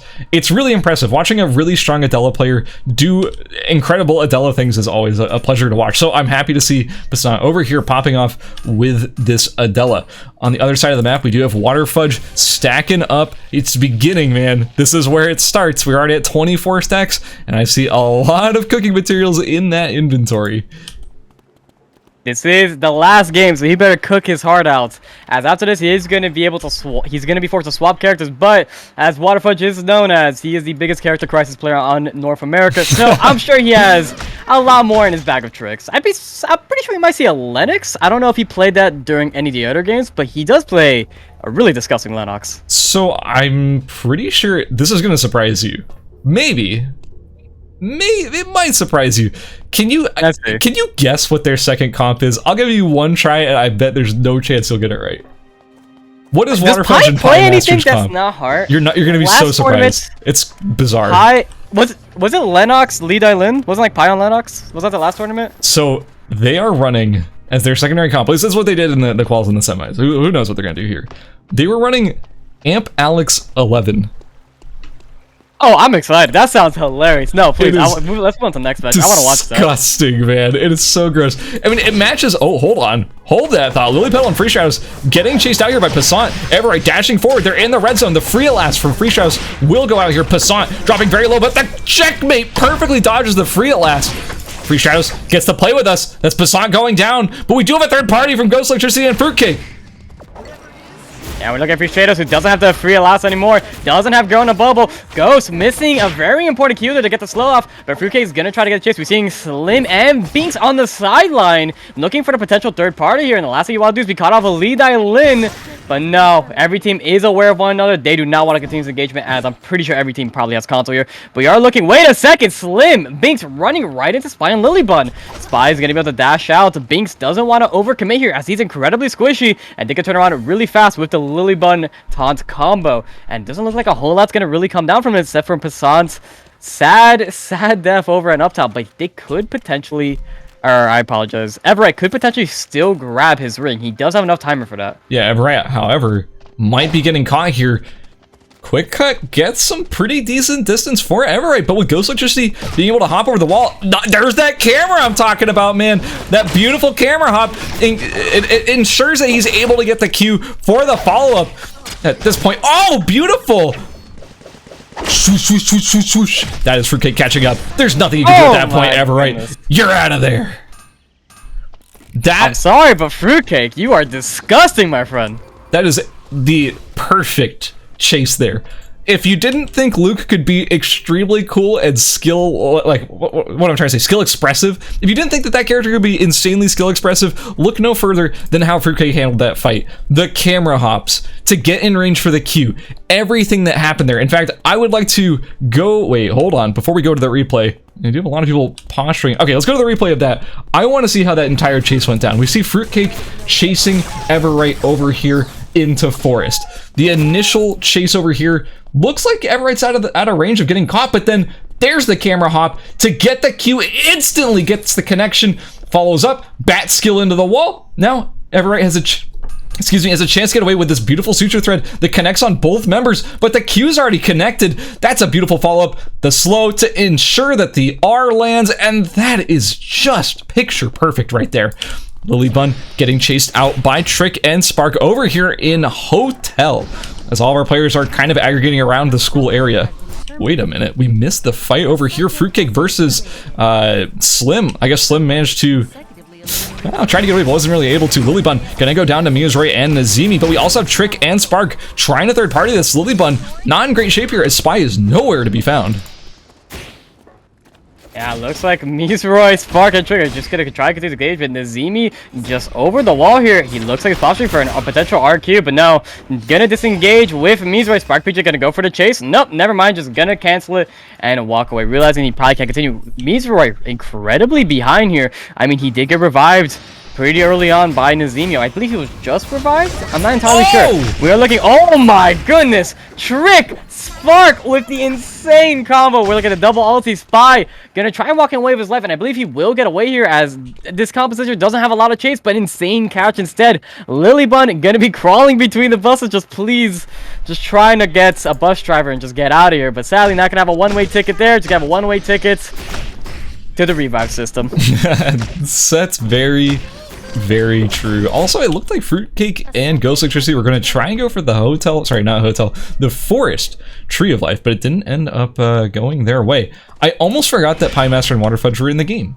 I'll be honest. They've been very quiet this entire time. We have Fudge at 126 stacks. They don't really want to fight until the stacks are finished up, but also we have Free Shadows and Lily Petal. A beautiful play with us coming out from Free Shadows, catching onto Ghost Electricity. Fruitcake gets the Q onto Lily Petal. That's a for sure follow-up there, as Lily Petal's in grave danger. Ghost Electricity trying to fight out with the Cicella on the bottom side. Lily Petal will go down to this very aggro and sticky Luke over here on the top side. Fruitcake playing out of his mind right now on these engagements. Free Shadows in a tricky 1v2 situation. I don't think this is going to be a very favorable fight for him. Will he manage to get away? The answer is no. It's misstepping just barely and running into the charms from Ghost Electricity will spell the end of Free Shadows. So he did have the potential to disengage there, but I do believe he probably thought he could potentially try and turn the tides, but it just wasn't enough. And then, but yeah, Fruitcake really being the MVP of this composition right now. He is just catching people out left and right from positions you just would not expect, getting beautiful follow-ups and combos on him, which is like this amp hybrid Luke, something that we saw a lot of when Varjo was initially released, but kind of fell off. And I'm just excited. I love this build. It's super fun. You kite around of it a ton, and you can see Fruitcake bringing out its full potential in this match. It really is a pleasure to watch him play those engagements. He is just playing so well. It's not every day that you see a Luke who's playing this well. Luke players, for the most part, I feel like they just kind of run at you and they just like, oh, I'm gonna hit you. But like seeing the very intricate camera jumping, making sure that you're in the right place to get those perfect follows up, it's just such a pleasure to watch. Like Fruitcake is playing so unbelievably well right now. And one thing that we don't really mention is the like timing on his Q and how you can just hold it for so long, especially when someone's trying to save Vixen. We might see Pi running in here, gonna get the dash on Chicken, gonna get the redash. We're gonna see Ghost join on the bow scale, but it doesn't look like anything's gonna really come out of this way. There might be potential camera hop here. Nah, that's gonna spell the end of that chase. Spy, Fiora, gonna be a very hard character to catch, especially if they're able to get a redash at max range like that. And there's really not a whole lot going on here. It is day 3. It's about to be pretty crazy because Fruitcake and Ghost Electricity are chasing this. Keep in mind, Spy has the regeneration cup, but I don't know if he has the timer to necessarily get the revive. So, actually, that's not true. There is a revive station still up here in Hospital. So if Nazimi and Miazroy want to camp that out, that is maybe a chance for them to get a kill there. But okay, yeah, you're right. No, they're just gonna split apart. It's not gonna turn into anything. pretty slow for around the next minute or so. No one ever bothered taking the Omega. That's an alley. Nobody really wants to. It's not really worth burning that timer, especially in the team mode, to go for it. It's not enough of an upgrade, especially as we've seen these final zones literally go down to that final second. So many teams have been just dying due to timer, so no one's gonna risk it just for the potential of a mild upgrade, especially when you don't really take that many engagements in these type of environments. But we are gonna see Wickline, and as we know, Wickline in these matches have been a gathering of friends. Everyone comes, a family reunion. She will be up in 20 seconds, and Piemaster, Waterfudge already have console, dropping cameras around. Waterfudge ready stacked off, has fish and chips to his name. They are looking incredibly strong for this upcoming fight. Nazumi and Mia's right. We're camping out the bush entrance between Forest and Avenue, but everyone kind of avoiding that way of getting into Avenue. Fruitcake and Ghost Electricity opting to go through school. We already have Spark and Trick inside of Avenue. Wickline is up. Spy's going for the revive, knowing that everyone's going to be over in Avenue looking for Wickline, so you probably will be able to get it no problem. We're seeing Wick do the Wick skate again. She's finally been aggroed. She's not going to be given that amnesty that she was given last time, so this is This is a little bit of a different Avenue fight this time. We saw a really weird engagement last game where everyone's just saying, I'm not going to start it, you start it. No, I'm not going to start it, you start it. And suddenly we go a whole day where Wickline hasn't been hit a single time and eventually just falls into one team's lap. But maybe that is going to happen here again as both of our teams are running away from each other and just trying to not even look at Wickline at the moment. Yeah, I do think one thing that we're gonna see here is that Ghost Electricity and Fruitcake, as strong as they are definitely the target right now. If they try to fight that Wickline, they're gonna be the first team to get third party. Luke is not a character, even with those camera outs, that can really run away from the situation that easily. Hedgen, on the other hand, normally has to burn their escape tool for that engagement, and they are very squishy, especially when you have a Jukai that where it says CC doesn't really matter to me. Burnt to Crisp is not going to do Burnt to Crisp will destroy Hedgen in a matter of seconds. But we are going to see... No, looks like Piemaster Waterfudge did start that Wickline, but just going to opt for the level 17 bears instead. And we're just looking at Ghost and Fruitcake just hovering over this Wickline. We're seeing every team practically is hovering here, minus Team 6 and Team 5. Lilybun was resurrected with full items throughout all of this. Ooh. Waterfudge and Piemaster going across the bridge. Is this Ghost Electricity and Fruitcake's opportunity to jump in? They get the catch on to Piemaster. They interrupt the ultimate. That's Piemaster. Completely vulnerable. Beautiful snipe from Fruitcake. Will secure the kill. Waterfudge, the only remaining member. The Burnt to a Crisp is still available. He's going to have to turn here at some point. There it is. The damage is coming down, but they're doing their best to dodge around him so he doesn't get the connections he needs to get. And that is Fruitcake and Ghost Electricity just playing the beautiful catch there onto Piemaster and Waterfudge, taking him out of the game. And Trick 69 and Spark PJ, they're getting Wick uncontested. Yeah, it's gonna be probably a very similar scenario that we saw with Game 1, but this time though, we do have Team 9 with an insane amount of kills on their belt. 8 kills on this very snowbally comp, but my goodness, I don't think they could have played that fight any better. Let's run it back and check it out, actually. Yeah, let's check it out. Yeah, please. So here, I mean, yeah, run us through it. What happened here? So it looks like we are going to see the root come down. Ghost already buffering his combo, but got the fear, canceling Piemaster's ult, but he's going to trash out, and the power wash is going to drop from Fruitcake, getting a beautiful snipe. Piemaster just really, he could have predicted he would have to dash to the side, but we are going to see that this fight just gets continuing. There's not really much for Waterfudge to do at this point. He just has to accept his fate, as there's nowhere for him to go. He could have potentially tried to dash over the pond there, but he got cut off. They knew very well his only escape route. I don't think there was any potential better movement or sequencing of abilities that Ghost and Fruitcake have possibly done there to play that any bit cleaner than they did. Yeah. I think that was quite literally as perfect as it possibly could have gone. And even after taking out Piemaster, even after going for the follow-up engagement onto Waterfudge, when the Burnt to the Crisp was dropped, both Fruitcake and Ghost Electricity were just dancing around the Shukai, which means that he was not able to get the two-person connections on basically any of his fire waves. Like, every step of that fight was played so perfectly. You should study that. Like, I've heard so many people complaining about Pies and Waterfudge's composition, and hey, there's a lot of merit to that. That's a strong combo. But if you want to see how to pick it apart from like step 1 to the end of all the steps, that's how you do it. That is the perfect way to disassemble that composition. I mean, you can sit there and you can complain about composition all you want, but at the end of the day, this is a competitive environment. We have some sick prizes on the line, and these players are always going to bring their absolute best, and they are going to be what they knew. Mizroy, Just throwing out the E as a little taunt. He's taunting. He's teasing Is us. he even in a position to fight this? Not really. He's sitting on a lace quiver, and yet again, we're seeing this beret just looking absolutely gorgeous on him. But not really going to do a whole lot. He does have the Mystic J-Charm, which, as we know, as of the recent reworks, is a very strong item, along with those Caltraps. But I think the last thing you want to do here is force an engagement on Ghost and Fruitcake. You will pop in a matter of seconds. Absolutely. That being said, Nazimi has really nice items right now. The Glacial Ice, the Bracelet of Scotty, also the Boots of Hermes. Like, that is a really strong position to be in. But yeah, Miyazuri's items having been revived, picked up the Taproots though, so that's pretty huge. Having been revived, just not wearing the best gear at the moment. Oh, we may see a catch here. Miyazuri going in, gets the catch onto Ghost Electricity. This is Nazimi's opportunity to really burst down Ghost Electricity before he's able to get away, and it looks like he will. Fruitcake jumps in, the fear comes down, and now Fruitcake, maybe trying to save his teammate, will be the one getting punished, jumps over the wall with the R. Beautiful movement from Fruitcake. But will go down.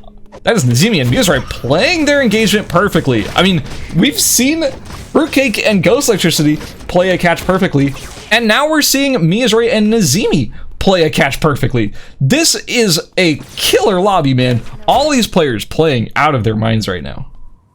Yeah, we saw the big part of that fight was at the very end. Miyazuri cutting out every potential avenue that Fruitcake could take to escape. They're cutting out the camera hop, cutting out just general movement. There's not really a whole lot that Fruitcake could have done. Potentially could have tried to run away, and maybe he's actually just strong enough to go in and get the re-engagement with his partner, but just wasn't going to be enough. And now the team that was, in my opinion, the strongest team in this lobby, the for sure victors of this, has just lost a big part of the composition. It is now going to be left to just Ghost, and we have seen him actually pull off crazy situations before in these environments. He is not new to this in the slightest, and he's trying to go for some poke here. He knows that he's playing against a composition that doesn't actually have a lot of poke. Wait a second! He's going for a full-on engagement. Ghost Electricity going out with the full combo, trying to get Mizor, but Mizor's gonna drop an ultimate of his own, and this could be incredibly bad. The charms are hitting him, but the Glacier's move speed is actually gonna barely keep him out of the charm range. They're Ghost so deep in the red right now, man. Remember, Ghost Electricity, 25 seconds, but Miyazuri in particular, only 10 seconds. Will have to run back into the zone here if he picks wrong. If he runs into Trick 69 and Spark PJ, he's in bad shape. The on-air comes out. It doesn't quite tag him, and Nazimi is gonna maybe be able to get back in. Goes super wide to try and meet up back with Miyazuri. This is just not a good position to be in, to have only 4 seconds going into this final square here, but they are alive, and that's really all that matters here. This is true, but we have seen this happen in every match. When you have a low timer like this, and you know Final Circle is going to be happening in a minute here, you can't escape red zone at all. You are forced to run into that situation. And this isn't a Jukai. Oh, this isn't a Hyunwoo. You're forced to fight. My God, that was almost the largest catch in history as Trick 69 nearly bursted out Spy from the bush, but unfortunately Spark PJ was not able to get the correct spacing on the on-air and will not get the catch there. This is huge for Trick 69 and Spark PJ, by the way. If that wasn't obvious, they are sitting on C4s and Smart Bombs. They have Wickline. They have insane items. I gotta be honest with you, man. I think this is another win for Trick and Spark. It's looking like it. That Wickline is just timing out right now, so they're not going to have this for the final engagement. But you look at those Smart Bombs, you look at those C4s, and I don't believe we are looking, we're looking at each individual player. I'm not seeing EMP drones coming down from anybody. Those bombs are going to drop down soon. They have a ton of bursts. Those ultimates are back up. Unless they are focus fired from every direction, I really don't see how this could go poorly from. We are seeing Ghost is behind them, and it's going to be in a pretty favorable position to third party, but he is going to have to be incredibly patient. Yeah, that's basically the only confounding factor here is Ghost Electricity being a double agent at the moment, but he doesn't have a lot of timer, so he can't necessarily force them into the red quite as much as he would like to. Ghost Electricity dropping very low. The burst comes down. It looks like it's going to be Miyazuri picking up the kill there. Now Spark PJ is getting destroyed by Miyazuri at the moment. Spark goes down. Trick is in the red with 6 seconds on his timer. Can't really do anything here. It's kind of the Miyazuri and Nazimi show, but Spy and Lilybun are not low HP at the moment. Lilybun just chunking out Miyazuri from the side, but here comes the Smart Bombs. That is Trick 69 putting on a huge, pretty much a huge amount of damage with all these bombs available. Spy drops low. There's the laser. Will he get the follow-up laser? It doesn't look like it's going to come out. This is so close at the moment, but it looks like Lilybun and Spy are currently in the lead. But Spy might drop to timer right now. He gets downed in the zone with the full swing from Nazimi.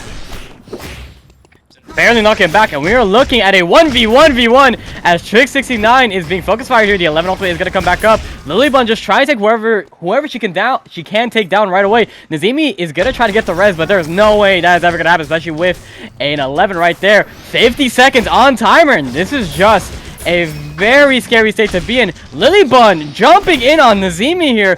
Everyone is dropping so low. This could potentially just come down to final timer. Nazimi gets popped by both Lilybun and Trick, and it's actually Trick who gets the laser, gets the kill. Trick69 and Spark PJ pick it up again. They got their second win in the day. That is a huge result for Trick and Spark. My goodness, Spark PJ dropping very early on in that engagement. He was one of the first people to drop, and Trick just couldn't put a finger on him. There were traps everywhere. This fight was everywhere. There was so much confusion and chaos going on with the traps, with Barbara just throwing lasers everywhere. You have Ava just throwing, well, everything, to be quite honest. What do you do? What do you focus? You would have to play this fight 100 times to know what to do correctly. Yeah, I mean, in that situation, I'm just going to throw it out there. Lilybun decided everything that happened there in that last fight. I feel like absolutely. if Lilybun was sitting there with like two paths. One path said screw over Nazimi, and the other path said screw over Trick. And it was like no one could really decide to dogpile on Lilybun there because she is so tanky and because she does have that healing and the potential to just on-air the heck out of there if things don't go her way. So she has to decide who she's going to engage on. And, well, it looked like she was gonna go for Trick, but at the last moment, prepped that on-air right towards Nazimi and knocked Nazimi out. You have to ask yourself, was that a specific play? Because maybe Lilybun knows that Trick is very high in the ranking at the moment, was in first place, right? If you give more points to the first place team, that gives you a better chance of getting into second or third, or, you know, a higher placement than giving points to someone else who is also competing for second or third. You know what I'm saying? No, absolutely. And that was actually the point I was going to bring up. It's like, you could eliminate Trick here, but they're still going to be the first place team after this match, right? Yeah. They're incredibly powerful right now. There's 2 games left to go. You are going to try and put yourself in the best position possible so you can take a placement, not to try and knock the other one down when you know there's such a big discrepancy. So you might as well try and take Nazimi and Mizroy down a notch while bringing yourself up just a little bit more. I believe this was the correct call from Lilybun in this match. Had this been...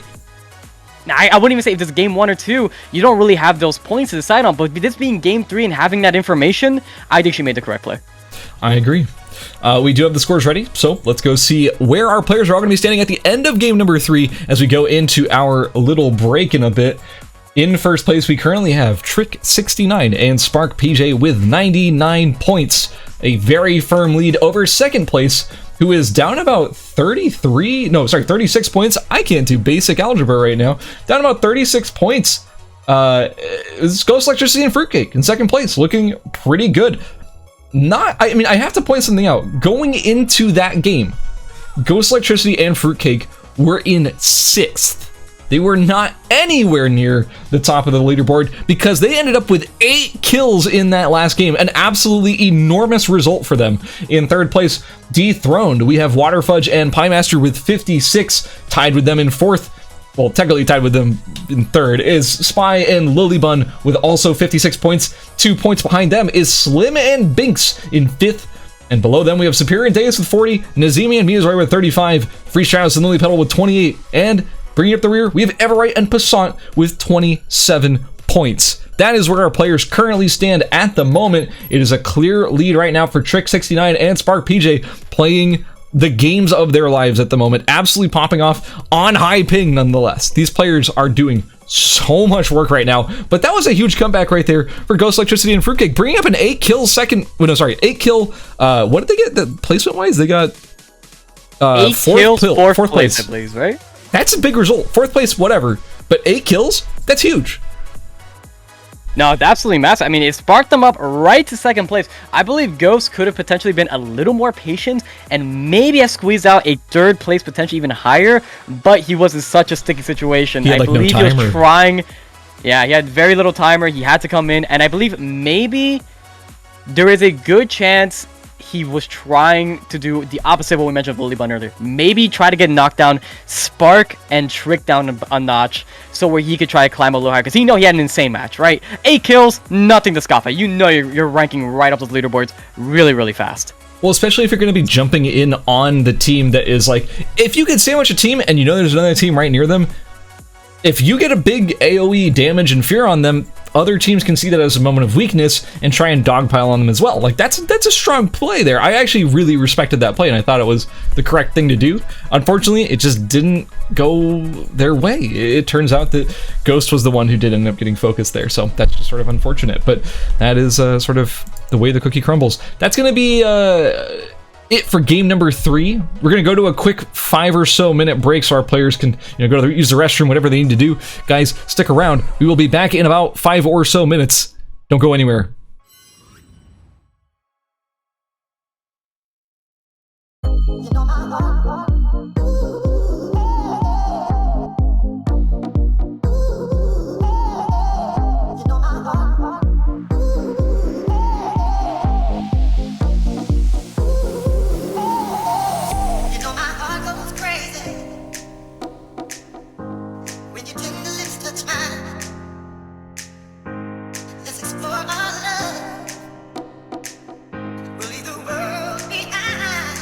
Can you feel me breathing?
Welcome back, everybody. That was just a little bit of a short break, so I appreciate you all still being here. Tom just told me that he really hopes somebody picks Shoichi again. He's definitely not biased towards Shoichi. But seriously, guys, welcome back to the ERCS North American Duos Finals. Couldn't make that title longer if I tried. We appreciate you all being here and joining us and supporting Eternal Return Esports, especially over here in the North American scene. Yeah, this has been an insane series so far. We have had, I'm not even, they're not upsets. There's been actually, funny enough, there have been 0 upsets in this tournament, or in this final so far. Because how can you have upsets when everyone's just so good? Like, there's no upsets. Yeah, no underdogs here. Crazy. I just like the fact that this is the North American tournament, and the person winning right now, the team is from EU. Our EU representatives are crushing all of NA. What is going on today? I absolutely love it. That is that passion that I love to see. Our EU representatives over here are killing it. Spark and Trick are just showing people how it's done, and I love it, man. I truly love it. I also just love seeing some great EVA gameplay. I'm excited as an EVA player. Like, it's just been a pleasure for me to watch this so far. Let's sort of summarize what's going on. Let's kind of, back things up a bit for those who maybe are just tuning in. What is the current state of things? Because from what I've been seeing, it looks like we're seeing a lot of our teams using their main comp, but we see a little bit of a, some of our teams are kind of spreading out their main comps throughout the tournament. But for the most part, I think we're going to see a little bit of a shakeup in our team compositions going into games 4 and 5 because of the anti-OTP rule, wouldn't you say? Yeah, I mean, one composition that we've been mentioning quite a bit is completely demolished now. We are no longer seeing Pie Masters and Waterfudge composition of Heart and Jukai. Had some really strong showing, had some pretty slow games in between as well. But overall, it's been doing pretty dang good for them so far. That comp, completely out. Mizroy, no, he actually didn't pick Cathy for game 3. He has one more match of Cathy up on his belt. And I believe, what else is changed? Oh no, Spark, of course. Who else am I gonna talk? Spark, PJ, and Trick. They can no longer play the 11 Ava duo anymore. That's out. That's completely gone. That's what's been crushing this tournament lineup. Maybe their secondary composition isn't strong enough to keep up that first place lead, but they do have a lot of spare points to go to. I believe the difference between first and second right now is over 30. It's a huge lead. Yeah, it's like 36-ish points, which is, I mean, that's an absolutely not unsurmountable. Don't get it twisted. They have not won the tournament yet. However, that is a really good position to be in. And if I had to pick one position to be in right now, I would love to be in that position. Like, I would love to be 36 points up on second place and first place. That's really good. But yeah, their main comp is off the table. We do not have the EVA 11 on deck for them anymore. They just can't. Additionally, like you mentioned, Pi and Fudge, they're going to have to switch their comp up. They cannot be running that Heart Shukai. They can't run Heart or Shukai anymore. But I mean, I mentioned they got some spicy stuff they might be bringing out. They love their dirty combos, and if anything, they're going to be bringing another dirty combo out in the next game. And I'm looking forward to see what they actually do end up going for. I'm trying to think. Did Binks? No, Binks and Slim. They played Dying Island Shoichi. I got a memory for Shoichis. So Slim, my heart. They might switch back to that, or who knows? Binks hovering over the EVA right now. It's kind of just slams it. Like Binks is an EVA player through and through. I'm curious who they're planning on pairing. Is it gonna be EVA 11? I mean, Slim is my full undivided attention right now. Pick something. 11, please. He is a William player. He does enjoy his William. I was actually very surprised to see Shoichi because I don't think I've ever seen him. It's a Yan? Does. Woo! This makes a lot of sense. I love this. This is your Sem tree contest. Binks is a big on contesting that Sem tree, and Yan, we all know Yan has one very main build, incredibly fast, contest cemetery tree, and Yan is... Look, guys, Yan is not weak. I'm sorry. If you still think he's weak at this point, you are incorrect. He is so powerful, especially with that ultimates in combination with his Q. He could have setup and damage for his Evo partner. Yan is absolutely nuts, especially if we get any transitional items into the late game. He just has some movement speed and tankiness on top of it. He could just run down teams by himself. He is a one-man machine, and he's built like it too. Do not underestimate our favorite boxer here. Well, also, Yan was showing up a lot during the qualifiers and the semifinals. We had oh my god, there's a lot of people in hospital. We have 6 players starting there. Yeah, we saw a lot of Yan in the earlier stages of the tournament, and I'm surprised we've seen no Yans right here. I guess mainly because most of the Yan teams probably didn't end up qualifying. It's like Devious Cornelius was the one who really stood out to me, doing really well up until the semifinals, where they, I believe, didn't qualify by 1 point or something like heartbreaking like that. So we have no Yan so far before this match ever. Right? Disrespecting some. I don't know what you expected. You never interrupt the Magnus. If you interrupt the Magnus like that, you better expect the heavy slam. Like just wham, knocks you off the TP. Anyways, Yan and Eva. It's cool to see them bring out a third comp.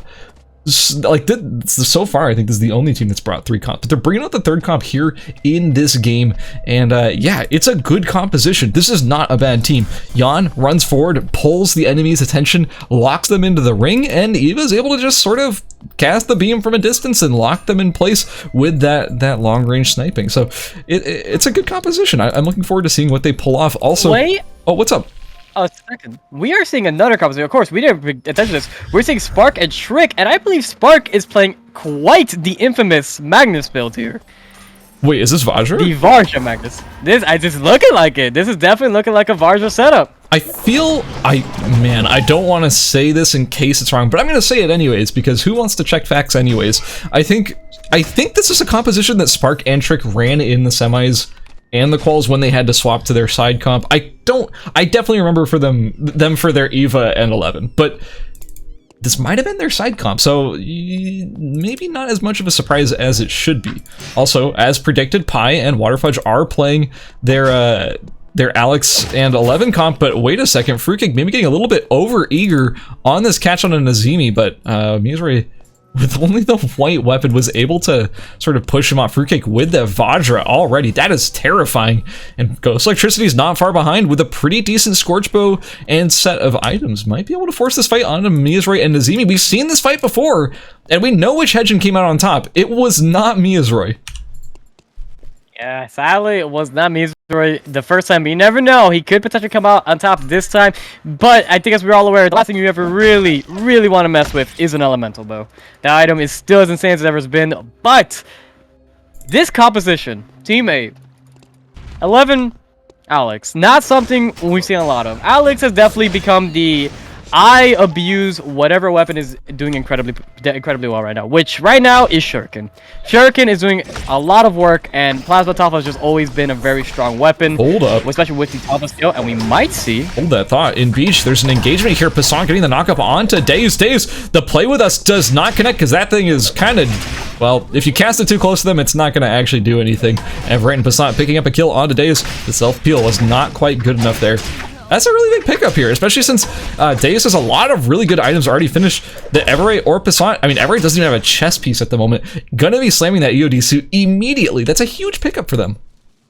Yeah, absolutely. Especially for this is currently our last place team right now. Passant and Everett definitely need a game to come back into this. They have not really had that insane pop-off. They had last game, they were able to get a couple kills on tree, but nothing that really solidified them a victory. Now, with a kind of more of a snowbally position, you know, with Everett just having a lot of tanky items early on, that tree coming up, we might see, I think more than likely going to see this hotel contest. No, Fruitcake is too weak to try contest this with his partner here. Ghost Electricity's kind of looking towards it, but remember, you can't cancel tree gathering with damage anymore. You have to CC, and it would require Fruitcake to, or not Fruitcake, it would require Ghost Electricity to commit quite a lot of their kit in order to interrupt that tree gather. So it's a little bit harder to just kind of dance around a tree and poke at it from a distance with a character like Hedgen right now. Yeah, and I'd be surprised if this is a situation you're really looking for, as Fruitcake is sitting still on knee pads and a safety helmet. He's not looking too hot right now. He does have the Varger for sure, and he has a little bit of burst to him, but I don't think that's, I really don't want to fight a full build Passant and Everett at this tree at the moment. Oh, I kind of feel bad. Superior was trying to go for the regeneration cuff on Deus. By the way, check out Deus's inventory right now. What was once a 5-item build is now some ice, a pickaxe, and a hammer. This is unfortunate. When you die in these team modes, you die in real life. No. You die in these team modes and get revived. You actually only get whatever was on your body. So if the opponents who killed you end up taking your stuff and hiding it somewhere else, you don't get it back. The only thing you get back is your weapon. So it's gonna be pretty hard for Deus to recover if he does manage to get revived. Yeah, best situation is definitely going to be trying to find a body, but we are going to see like an engagement at Beach with the ring coming down and the laser. Passant getting knocked back into Bing, saying 2 procs of the ring coming down. Checkmate going to be dropping down, not really going to be doing a whole lot for him, and Slim and Biggs are going to turn their attention over to Passant. Everett coming down with a very nice ultimate, and we are just seeing some nice footplay coming down from Slim, but he was going to get knocked down. Passant with the re-engagement back onto Binks, and can Binks really get out of the situation? I'm not entirely sure. Everett going back in, gonna barely live with that passive, and Passant will finish off with a beautiful queen, and with a Scotty on with his name too. Wait, hold That's on. gonna be quite the power boost. I wanted to emphasize that kill, but it actually is kind of crazy what's happening in school right now. Lily Petal and Free Stratos pick off Water Fudge. That is one of our scarier players in the game right now. Pie Master and Water Fudge, they're in second place. This is potentially a huge game for a lot of our teams who are lower on the scoreboard. We're already seeing Everett and Passant popping off. Lily Petal and Free Stratos, they needed to get a lot of points this game. And, well, some of these higher ranking teams are already starting to fall, and the points are starting to fall in the hands of those who need them. So this could be a huge result for a lot of these teams if they manage to keep this momentum going. Lilybun TP's into Fruitcake and Ghost Electricity over here in Hospital. It looks like the game's gonna get going. We're gonna see the charms coming down. Lilybun will fall. The last charm might connect. No, Spy will not get feared. Actually gonna be able to dash out. But we saw this happen last game. Fruitcake and Ghost have such a snowbally composition. Just pick off some of these compositions that really rely on a combo. Like 11 is incredibly strong. We know this. But she's really not a one-man army. Even with her full rotation, she might not be able to knock anyone down by herself. She needs her partner really, really bad unless she's already ahead.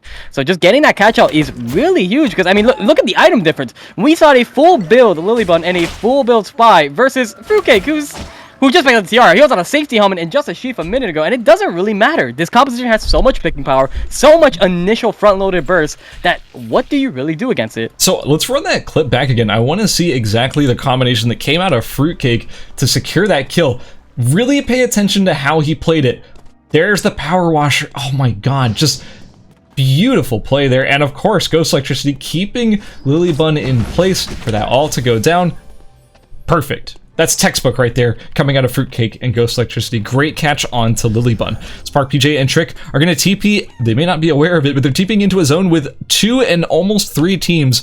But they managed to meet up before anything too bad manages to happen. Spark and PJ, I keep saying that. Why do I keep saying that? Spark and Trick are getting caught here by the knockup from Passant. Passant putting the early aggression in. He uses the bike from hell to get away. He has to meet back up with his teammate, or else he is in bad shape right now at half HP and without his bike available to him. Everett going for the cutoff onto Trick 69 over here on the left side. Will he manage to get the catch? Jumps over the wall. Trick is looking pretty good here. Might be able to get away. Yeah, more likely it's looking like they walk away. We're seeing the speed zones are still up for Trick here. So get a nice little move speed boost there, and we already know Maddox is one of the highest move speeds in the game, especially with that lace quiver. But Everite is ruthless. He is just he wants blood. He knows he needs to try and snowball this for his team because there's really not they're bottom of the leaderboard right now. They have a bit of a lead. They want to play off of that. But we're looking at Free Strails and Lily Petal trying to get the engagement on Spark PJ and Trick. Park no longer having that back row active to him. We are gonna see the Rapiers are coming down with the Queen not actually doing a whole lot because Spark PJ was immune during it. Lily Petal getting a beautiful dash over the wall. Monkey Wire coming in. We're gonna see the ultimate dropping. Will Spark PJ drop? Yes, he will. And Timer will take that. Passat also time out. What happened over that beach? Yeah, Passat so pick up a kill.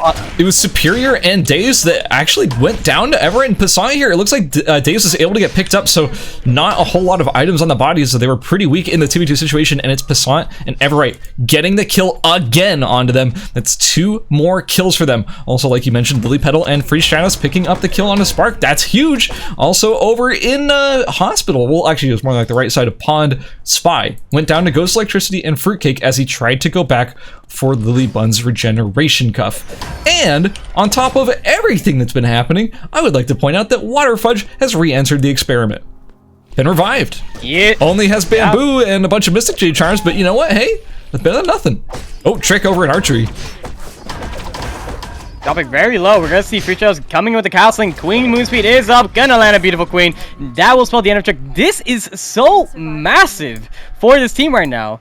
Like these 2 teams, Team 1, Team 2, not looking too on the scoreboard right now. We're seeing 3 kills for Team 2. We're seeing 5 kills for Team 1. And right now, this has been the fastest game we've seen so far. Normally, this is the type of speed you see from a game 1 scenario. 4 teams already dead. On game 4, what is up with this level of aggression? Not only is game number 4 being the most explosive game so far, but I should mention the teams that are falling are the teams that are doing so well. The only team that's actually doing extremely well at the moment who is still alive is Piemaster and Water Fudge. I want to double check to make sure who's in 3rd right now. Oh no, so actually it's Ghost Electricity and Fruitcake. Never mind, they're doing really well too. I actually kind of forgot because they had such an explosive game last game, shooting up in the scoreboard. So I mean, hey, Trick and Spark, they're doing very well. They have a huge point lead, but dropping this early in the match means that there's a chance for a lot of these teams that are in 2nd or 3rd, or hell, even really low on the scoreboard, to jump back up the ranking. This is a big, big development for a lot of these teams. Also, I do want to point out, Adela is an amazing duos character. This is no surprise. Adela has been a top tier duos character for a long time, but you don't see a lot of people complaining about her, but we have 3 Adelas in the game right now, and they're all popping off. Passat engaging onto Fruitcake over in Avenue. The checkmate goes out, but the fear just kind of prevents that. It makes the entire engagement rather limp.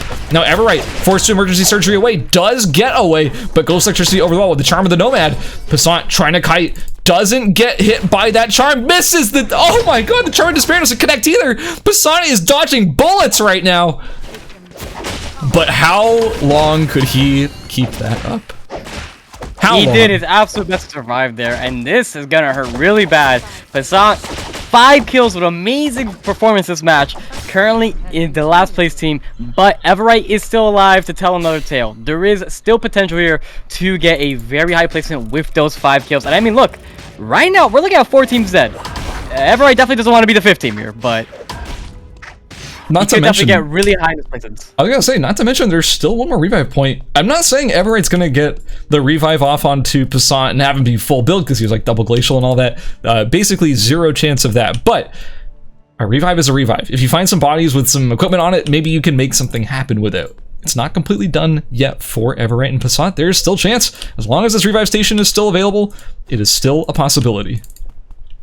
Absolutely. I mean, we are looking also at some very interesting items. Have you looked at Nazimi lately? He is sitting on a Joyce, a Changpao, Auto Arms, Feather Boots. He is just... That is... I don't think I've ever seen anyone build Changpao and Joyce on an Adela. It's certainly interesting. We're seeing Fruitcake dropping to half HP. Free Shadows also at half HP, forced to go over the wall. The fear lands onto Lily Petal, but Ghost Electricity doesn't reactivate the Charm of the Nomad there. I'm actually kind of surprised. I really expected that to be a re-engage. Like, Ghost Electricity has the HP to jump in, has the double glacials. Was that a mistake? Maybe they're just trying to play it safe. I don't know. Error. Because both Free Shadows and Lily Petal were quite low at the moment. I'm very surprised that that's the way that went. I thought I was gonna see some blood there. Also, oh my god, Miyazuri sees that Everight's going for the revive, cancels it. Well, I mean, Everight's gonna die here for basically for sure, but that could have been 2 kills instead of just 1. But they'll make sure that Everright does go down. I mean, that's guaranteed placement, and it's guaranteed to be 1 kill, but it could have been 2 potentially. Yeah, they've been a little more patient. That could have potentially been 2 kills. But, hey, a kill is a kill. Putting them back on the board. That's the first kill of the match for Team 6 here. And now we are going to have our usual little Wickline standoff. How many teams are we looking at now? We're looking at 3 teams moving up to Wickline. And Free Shadows and Lily Petal are just poking at it. They have a ton of range and a lot of room to work around with. They're not poking. They're committing, baby. They're half up. They got it. The Power Washer does connect onto Free Shadows, though. There goes the Charm of Despair. Free Shadows in bad shape here. Uses the checkmate preemptively. Doesn't even get to dodge out the activation from Fruitcake. But man, if Miyazuri and Nazimi chased those pings, it would be so bad for Free Shadows and Lily Petal. But instead, they do manage to get away. I'm actually pretty surprised. Did they get the items, though? No, it looks like the items went over to Fruitcake and Ghost Electricity. The VF samples and the first aid kits, that's going to spell a couple of taproots, maybe even, I don't know, Sanguine Gunby or something for our Luke and Hedgen duo. Yeah, I mean, it's kind of a... I mean, taproots are insane, we all know that, but it is a pretty good trade-off considering the compositions we are looking at. Free Shadows, Lily Petal do a lot of poke damage from range, so it does help out extending that burst before they just go in with the all-in with the queens with the Nadine ultimate. So it does definitely help out quite a bit, but of course, you know, now you're having to deal with teams with some insane items to their name. Yeah, I mean, I'm with you. Whoa. They're TPing over to Uptown. That is so far away from the rest of the teams currently on the map, but they don't actually know that for sure. You're gonna pick up some purple boxes as well, maybe get some good items, pick up the bears. Remember, this is a Nadine. Nadine needs to farm. Nadine needs to be killing these dogs, needs to be killing these bears, everything to make sure that scaling scales. Hold on, Miyazuri engaging on to Piemaster and Waterfudge. They're done farming. They're done just playing passive. They're in the game and they want everyone to know it. The on-air goes out, but it doesn't quite connect. Piemaster gonna be able to not quite get the connection here, but Waterfudge will be going down as he's chasing. Nazimi is winning this fight single-handedly right now against Waterfudge. The engagement wasn't quite good enough, but Pi is gonna try and stick this res, but against an Adela, that's a tall task. Yeah, but Nazimi actually opting to walk away, not actually messing with the res here, which I'm kind of surprised. He definitely could have kept poking at Piemaster here for quite a long time. I don't really see what Piemaster could have done to gone onto Nazimi, but just deciding to walk away. Mizroid's just, well, Sally just sitting there. Not really a whole lot happening. Ghost is poking at him. Just, sorry, Mizroid. This is your fate now. you are going to be in the bear, and that's where you're going to fall. I think the frustrating thing there for Miyazuri and Nazimi was Miyazuri, they kind of split their engagement with Pi and Fudge, right? They were fighting. Pi chases after Miyazuri. Miyazuri gets away. That's a big result right there, because that, I'm gonna sneeze, because that means that Waterfudge goes down to Nazimi on the backside, right? Like it's a good engagement. You took your little 1v1 split and you won the 1v1 split. But when you TP over into the bear pit and you run into Ghost Electricity and Fruitcake, you're just frustrated because you played it so well and you ended up losing it because of a third party.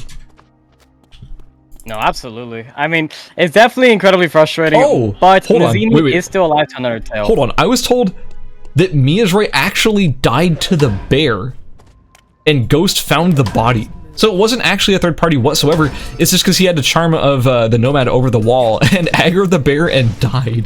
That is tragic. Oh, Piemaster. Can we get the replay for just Mizroid dying to the bear? Oh, God. Just for personal reasons.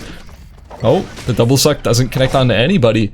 We do also have Pi getting re-engaged on. There goes the taunt. They wanted him to go back in on that. The double taunts into the EMP barrage. Fruitcake dropping very low. Waterfudge chunking out from a distance with those, well, it looks like it's not actually going to turn into anything as they do manage to get away. Miyazuri also getting picked up with full items. Miyazuri's perfectly back in the game.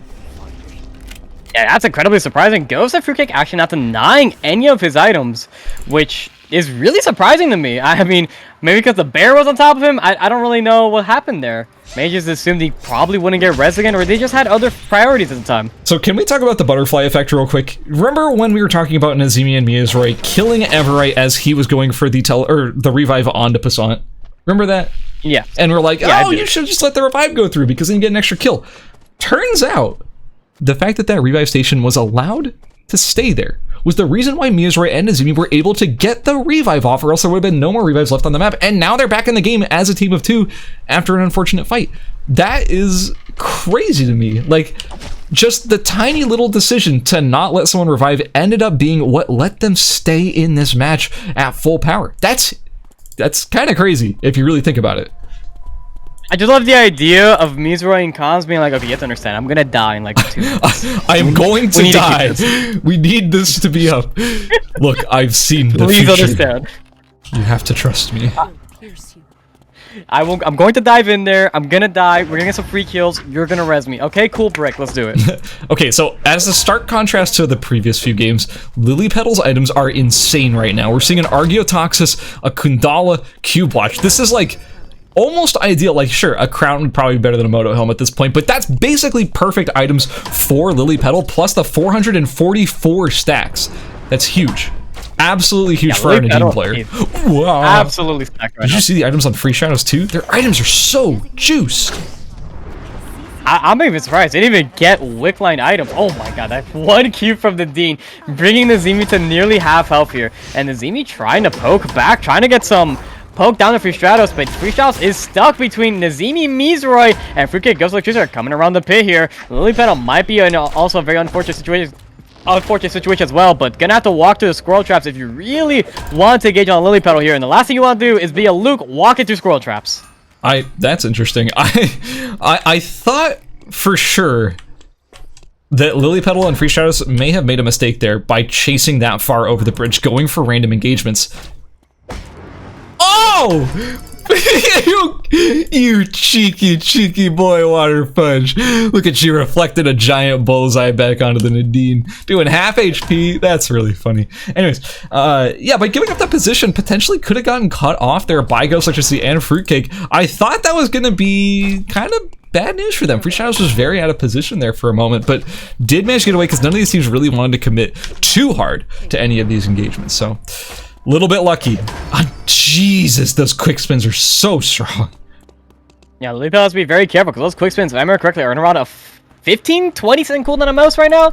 It is really scary to deal with. You do not want to keep throwing those bullseyes because if anyone decides to walk in while you're at half health, you are as good as dead, and those 448 stacks mean nothing.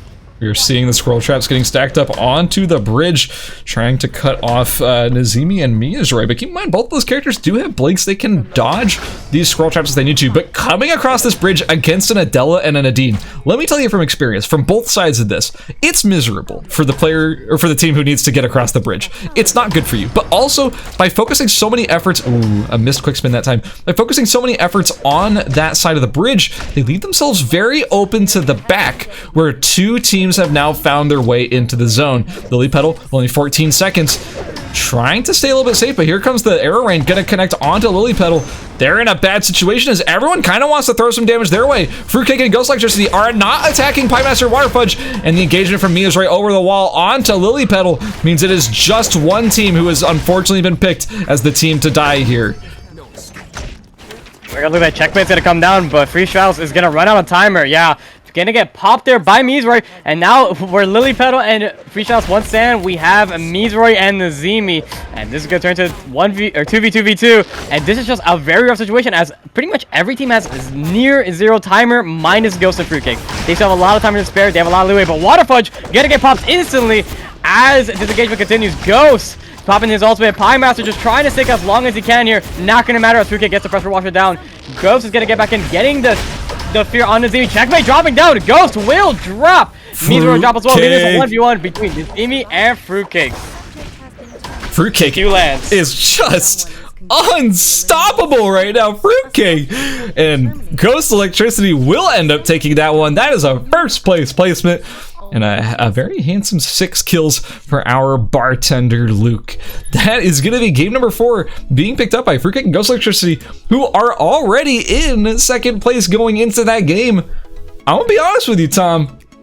they could be in first after that. Like, this could be Trick and Spark getting dethroned. It's looking pretty good for Fruitcake and Ghost Electricity at the moment, man.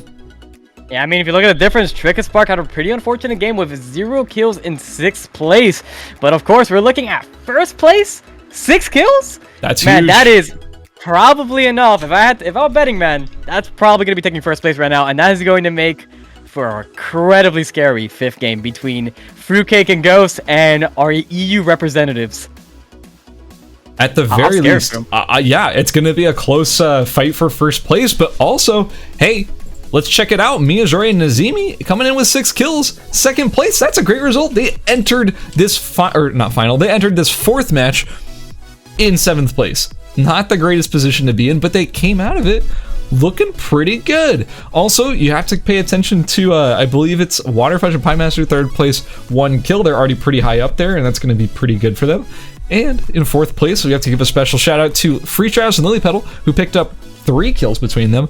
And below them, Everright and Passant unfortunately did fall over in several split fights, but did end up getting picked off there by Miyazori and Nazimi. Coming up with 5 kills, 5th place. That's one heck of a result too. We do have the scores ready.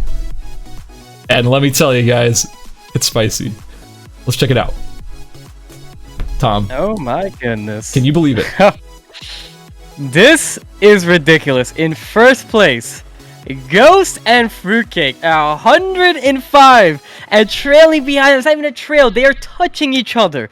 In second place, we have Trick and Sparks at 104. And the discrepancy is massive. 30 points onwards. In third place, Nazimi and Mizroy, surprisingly enough, just from the bottom of the barrel, coming all the way to third place at 73 points. They can still definitely take this game. They could definitely very narrowly maybe take first place. 4th place we do have Waterfudge and Pie Master at 71. 5th place we have Spy and Lilybun at 58. Slim and Binks at 6 with 55. 7th place is Everright and Passat at 54, coming up from 9th place originally. So having a pretty good showing in that last match. 8th place Free Strauss and Lily Petal at 49. And in 9th and final place is Superior and Deus XM at 43.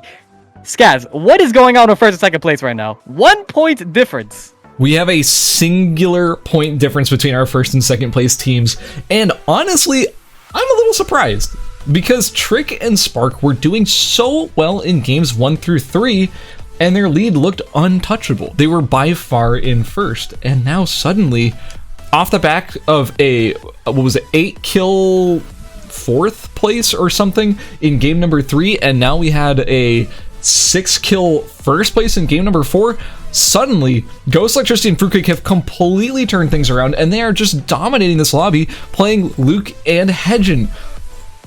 Maybe it was a case of them just playing their secondary comp in the first few games, and that kind of made it seem like, hey, we're not that much of a threat, it's not that bad, but then you get them onto your main comp, and suddenly they're a huge threat to be respected in this lobby. You cannot count them out. They're doing so well. No, this is absolutely ridiculous right now. But the issue is, this is a strategy we talked about from game number 1. You can pick in your main compositions. And, you know, when we're looking at first, 2nd place right now, Spark and Trick, they bought out their main compositions all of game 1, 2, and 3. Amazing showing. Catapults them up to first place, having a secure lead. But now, with Team 9, with Ghost and Fruitcake switching out from their secondaries, now bringing their full composition, their main composition from game 3 to 5. I'm assuming, we can only assume, I don't see why they wouldn't pick Hedgen and Luke again, as it's been doing so well for them. They were able to just start farming weaker teams. And I'm not saying that Team 7 is a weaker team right now, but they're definitely playing a weaker composition they were playing in the first 3 games. We are not seeing that same type of dominance we saw in those first 3 lobbies. Another team I'm actually surprised didn't pop off in that last game was Pie and Waterfudge. They made it to the final square, but seeing Waterfudge get bursted out, I think it was Nazimi and Muzray who just dogpiled on him all at one point, and he just instantly dropped. I felt like they had a chance to pull something off if they ever got that EMP barrage down, because that takes up a large portion of the final zone, and that was not in play whatsoever. So we may just see a different result from them in the next game if they do manage to pull off what they failed to do in the last game, because they just sort of put in an unfortunate position and it didn't really work out for them. But guys, we're down to it. This is the last game. We're at game 5 of the ERCS duos. Here we go. Here is where everything comes to a finish. This is game 5 of the ERCS NA duos. Get excited. We're going to see if we have any slight changes into our team compositions, as we do see Lilypetal and Free Stratos picking up their usual main comp. This is where it all comes down. Tom, are you as excited as I am?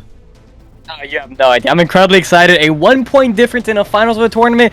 You cannot have me any more excited than I already am. We are seeing some very minor switch-ups. We are seeing Lilybun on the first Hyunwoo appearance we have seen of the final so far. We are seeing Slim on his main with that Adriana, coming back on that, and Binks on the diamond that he is known for, and it looks like that is the only adjustments we are seeing. Oh no, I lie. I am a dirty light. Passant and Everite, an adjustment as well. Everite no longer on the Cathy, going on to the Eva. And those are the only 3 slight changes that are happening in compositions right now.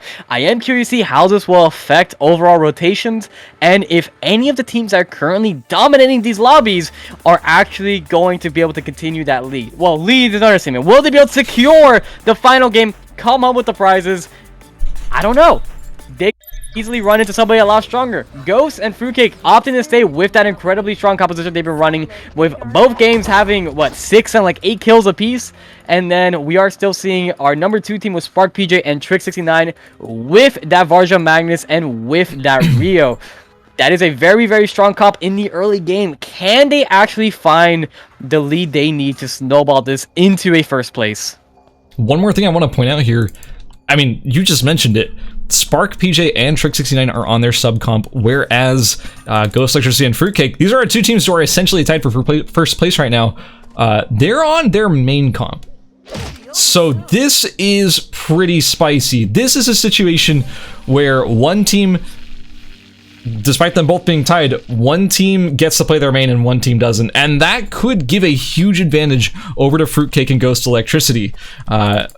I'm also, I mean, I mentioned it earlier, I'm really excited to see how Piemaster and Waterfudge are going to disrupt this lobby and see if anything changes. And also, we have a Hyunwoo pick coming out of Lilybun. This is not something we expected whatsoever, and here it is. I don't know. I don't think I've ever seen them bring out this exact composition, and I'm excited to see what they do with it. Yeah, I'm excited as well. I'm just curious, is this, I feel like to them, this is probably like, we need to snowball as much as possible. Hyunwoo has one of the highest early game damages, just period, has really good catch potential if you're able to run into it. But Spy isn't on pistol, he's on AR. So it looks like we might just see a very, yeah, we're seeing the Divine Fist coming out from Lilybun. We're going to see a very tanky Hyunwoo and a very late game oriented Spy. Maybe trying to play for that massive final circle, try to get as many kills as possible, and just snowball this and maybe try to get a top 3 finish. I have to point something out. If they're going for... Oh!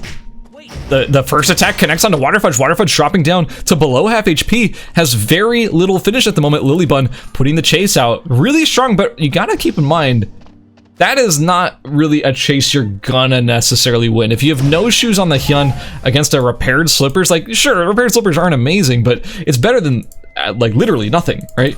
So I guess Waterfudge will be able to get away there. With the speed With the speed gates as well, there's no chance of Waterfudge just dying there. He had some healing potions sticking as well. He was more than fine at the moment. Okay, yeah, makes sense. So yeah, I don't know. I think this is about to be a very explosive game. I also really am excited to see what Spark PJ and Trick are going to pull out, because they hadn't really been able to get what they needed in game number 4. They didn't really show us what they can do with this composition, and I'm curious to see if they do have more than just one comp up their sleeve, if they really can pull this out and make it work. I'm also excited. I'm curious to see this. Oh, yeah, what's up? Now, I'm also excited to see what this Varja Magnus can do. It's something we saw a lot in solo ranked at the end of season 2, but it did get nerfed quite a bit. But we are seeing it in a duos environment, and I mean, of course, I don't think we need to say anything about Magnus. Magnus has one of the highest damages you could possibly get, and he's just such a good, I mean, you know the memes by now. He's just one of the best rad jammers you could possibly have in a team environment. So if Trick ever died early, we can see him just running around. But Trick also bringing out that Jeb's crit Rio we saw earlier. This is something that's just really spicy and something that's been coming up a little bit. Something just saying longbow, you just crit from a range, but at the same time, it hasn't seemed to have a great performance so far. So we have a bunch of very exciting fights happening over the tree right now. Looks like Spy and Lilybun are fighting Waterfudge and Piemaster for the Sem tree. And over on the other side of the map, oh, here's the engagement. The Calorie Cyclone is out. The on-air, it connects onto Spy. They're putting their focus on, but there's no follow-up taunt to get Spy locked in place. There's the EMP barrage. Lilybun forced to back out.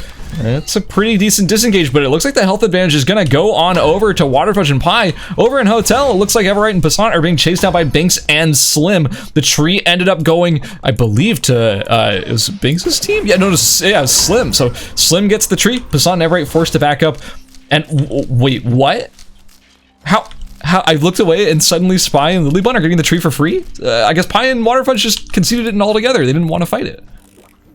Well, the issue is the EMP barrage did drop, but at this point, what real damage do they have? The Calorie Cyclone is out, the EMP barrage is gone, and you have a walking sentry unit in the form of ARI here. There's not really enough damage to deal with her at the moment. So that tree is gonna go for Spy, and having a Laurel Reef this early into the game with that first tree is absolutely massive for their game plan. That's gonna be a huge lead for Lilybun and Spy. Yeah, especially, man, getting the Laurel Wreath as your first tree item is pretty hard to do, but they managed to pull it off. Over in Archer Range, it looks like Everite is getting chased out by Freestrauss and Lily Petal. This is their domain. This is where the Nadine farms, as everyone knows at this point. The bullseye doesn't quite connect, but the knockup from the Night Forked Pawn does actually hit onto Everite, but Everite able to jump over the wall. Passant trades back a little bit of damage. Doing pretty good so far. Knocks up with the Queen. That's pretty huge. Everite gonna throw out the W with the laser to try and push him back. Say, hey, you don't want to chase into this. It's dangerous. You don't want to be doing that. And Freestrauss will end up backing up. Beat with this engagement from Passant and Everite. Passant is kind of a psychopath for walking back into Free Stratos while he had the Queen prepped already, but he knew that he could just try and hopefully maneuver around Free Stratos enough to where he wouldn't get stunned. So honestly, respect on that, trying to save his teammate's life, knowing that if he wants to have any chance at securing that top 3, he needs to snowball this game. His teammate cannot be dead if he wants to try and achieve that right now. Ooh, beautiful cocktail party from Slim to guarantee that Spy goes down there. Lilybun dropping low. Not a lot that she can do at this point, and she'll also be falling. That's Slim and Binks picking up some kills, which they definitely need to stay in the prizing. We have Superior and Deus pushing in from the side. Also, it looks like our engagement that was occurring over in the Temple Alley area is actually sort of diffusing at the moment as both of those teams back off. But waiting in the wings is actually a sneaky little Ghost Electricity and Fruitcake who are going to surprise Binks and Slim from the bush. Now, Binks and Slim are in a bad situation, caught between two teams, but Alpha showing up here means Superior and Deus would rather just go for the objective than stick around for this weird beach fight. Yeah, not really surprising seeing that Ghost and Fruitcake did not go fully all in, full commit on Slim and Binks there. You know there's a third party in the Waking. You try to commit to that, that's going to be a disgusting third party. Oh, no. That was a beautiful catch there by Superior and Deus, but didn't actually quite get the damage they were looking for. I think the idea was there. The execution, kind of there, but a little bit less results than they were truly expecting. But Alpha does go to them anyway, so hey, that's pretty good.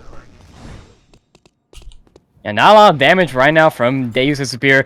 I mean, when you look at the Lennox without the Glacial items, it's not going to be looking too hot. Still sitting on that the Crimson Bracelet, not able to get the Scotty from Hotel Tree as I went over to Binks and Slim, which is kind of surprising when you look at it. Binks is playing a very old school Lee Dai-Lin build. This is kind of what he is known for, the full transition, just contest Hotel. Hotel is my domain. Yeah. Lee Dai-Lin build that we used to see back in the day.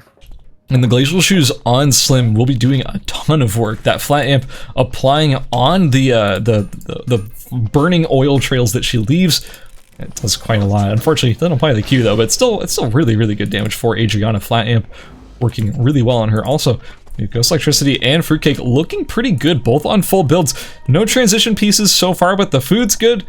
So you know everything else is looking pretty good too. I'm curious, let's check in on our Nadine player. How's our stacking going? 200 already during day 2. Not a bad result whatsoever so far. Lily Petal and Free Stratus are kind of just free farming this top side of the map. Although unfortunately for them, it looks like their archery rolls did get picked up by Everite and Passant, which is not really what you want to see. You want your farm route to be as untouched as possible. I am surprised though. I was expecting this game to be as chaotic as the last one. Like, a lot of these teams really need to get that lead to try and get back into the prizing. Right now, it's just been, honestly, probably the slowest match we've had yet. There just hasn't been a lot of action. Only Lilybun and Spy that ended up dropping at Beach earlier. And we are seeing a big contest at Forestry. We have 3 teams in the waking. Potential Nazim now. And it looks like Nazim and Mizroy will walk away. So this could potentially be a team clash here between Waterfudge Pie and Deus and Superior. But over in Hotel, But, this yeah. is actually the real engage. This is a perfect engagement location for Slim on that Adriana, but the turn coming out of both Everett and Passant is pretty huge. Both these teams dropping pretty low, funneling into, oh! Gorgeous striking Tiger, catching on to Everett, interrupting that ultimate.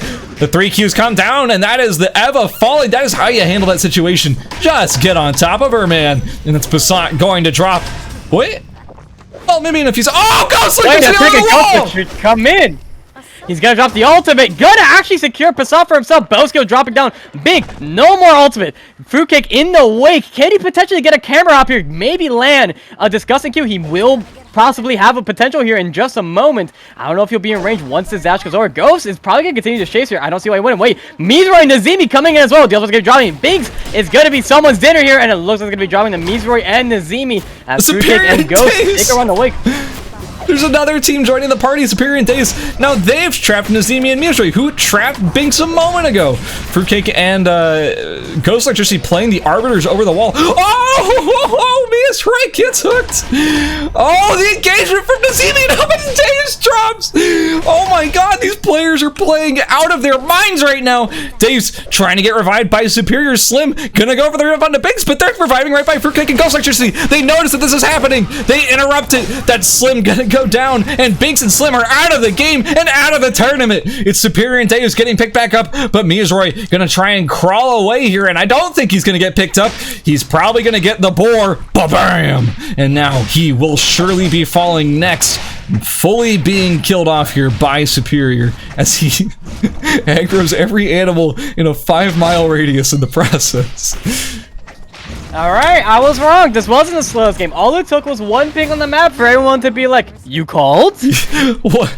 Oh my god. Oh, it's not over yet. Ghost Electricity and Fruitcake are chasing. Mizroy, just die already, man. I hate to see us suffering like this. This is just painful to watch. But wait. Oh. Is He's... this really going to be the engagement? Oh, they just suddenly don't want to fight there. They want to fight somewhere else, and they want to fight each other, and they don't want to fight Mizroy. Okay, you know what? Hey, we take those. I mean, Mizroy's gonna take those as Nazimi is just waddling his way over there in his beautiful outfit to pick up Mizroy. He just gets to live. There's no confidence. And Fruitcake is dropping. Wait, that's massive. That is our main team for right now. Spark, PJ, and Trick right now are definitely clapping. Well, they don't know just yet, but in a moment they will. Ghost Electricity going out the way he originally came in.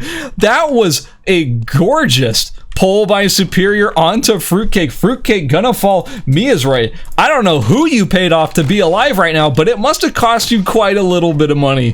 Mizroy still alive, still kicking, and who knows? He might end up winning the entire game if he manages to come back with that second chance at life. I would love to... Oh, I can't. I would love to check a replay, but I just can't because Free Stratos is getting awfully close to Ghost Electricity over here. Ghost Electricity sees the queen. Will he go back over his favorite wall? It's looking likely, but no, actually he's just going to walk back into Hotel. Also, Fruitcake is not fully dead yet, and Mizroy and Nazimi are getting awfully close to Superior and Deus. The action doesn't stop here at the ERCS duos.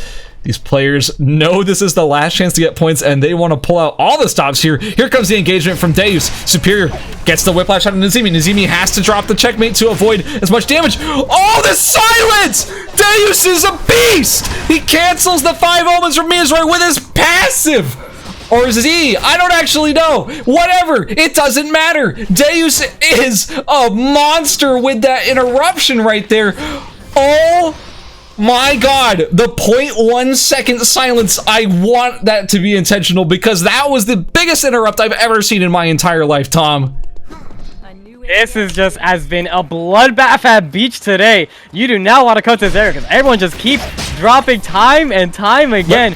First it was Mizroy, now it's Azimi, and Mizroy, I don't think your partner's getting another chance at life unlike you. Wait, I might be wrong because they're walking away from his corpse. Please, somebody finish off Team 6 already. They need to drop already. You guys just keep letting them live. I want to see that interrupt again, quickly, if we could get that replay going. You see, right there, it was caught right at the end of that little laser beam that shot out of Eva. That's that 0.1 second silence attached to the auto attack, the empowered auto attack after dashing, I believe is how it works. That right there was the difference between winning and losing that fight by a huge margin. That is the biggest interrupt I have ever seen off of an Eva E. That is insane.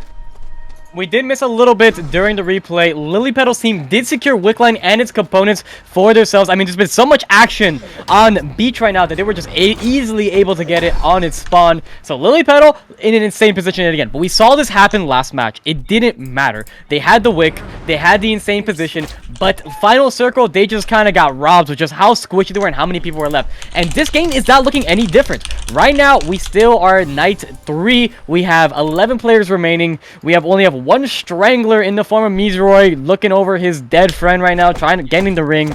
And the thing I really want to cover here is Team 7. Yes. Oh, also Fruitcake's back up. I just want to point this out. At some point through all this, Fruitcake came back up. So Fruitcake's back alive.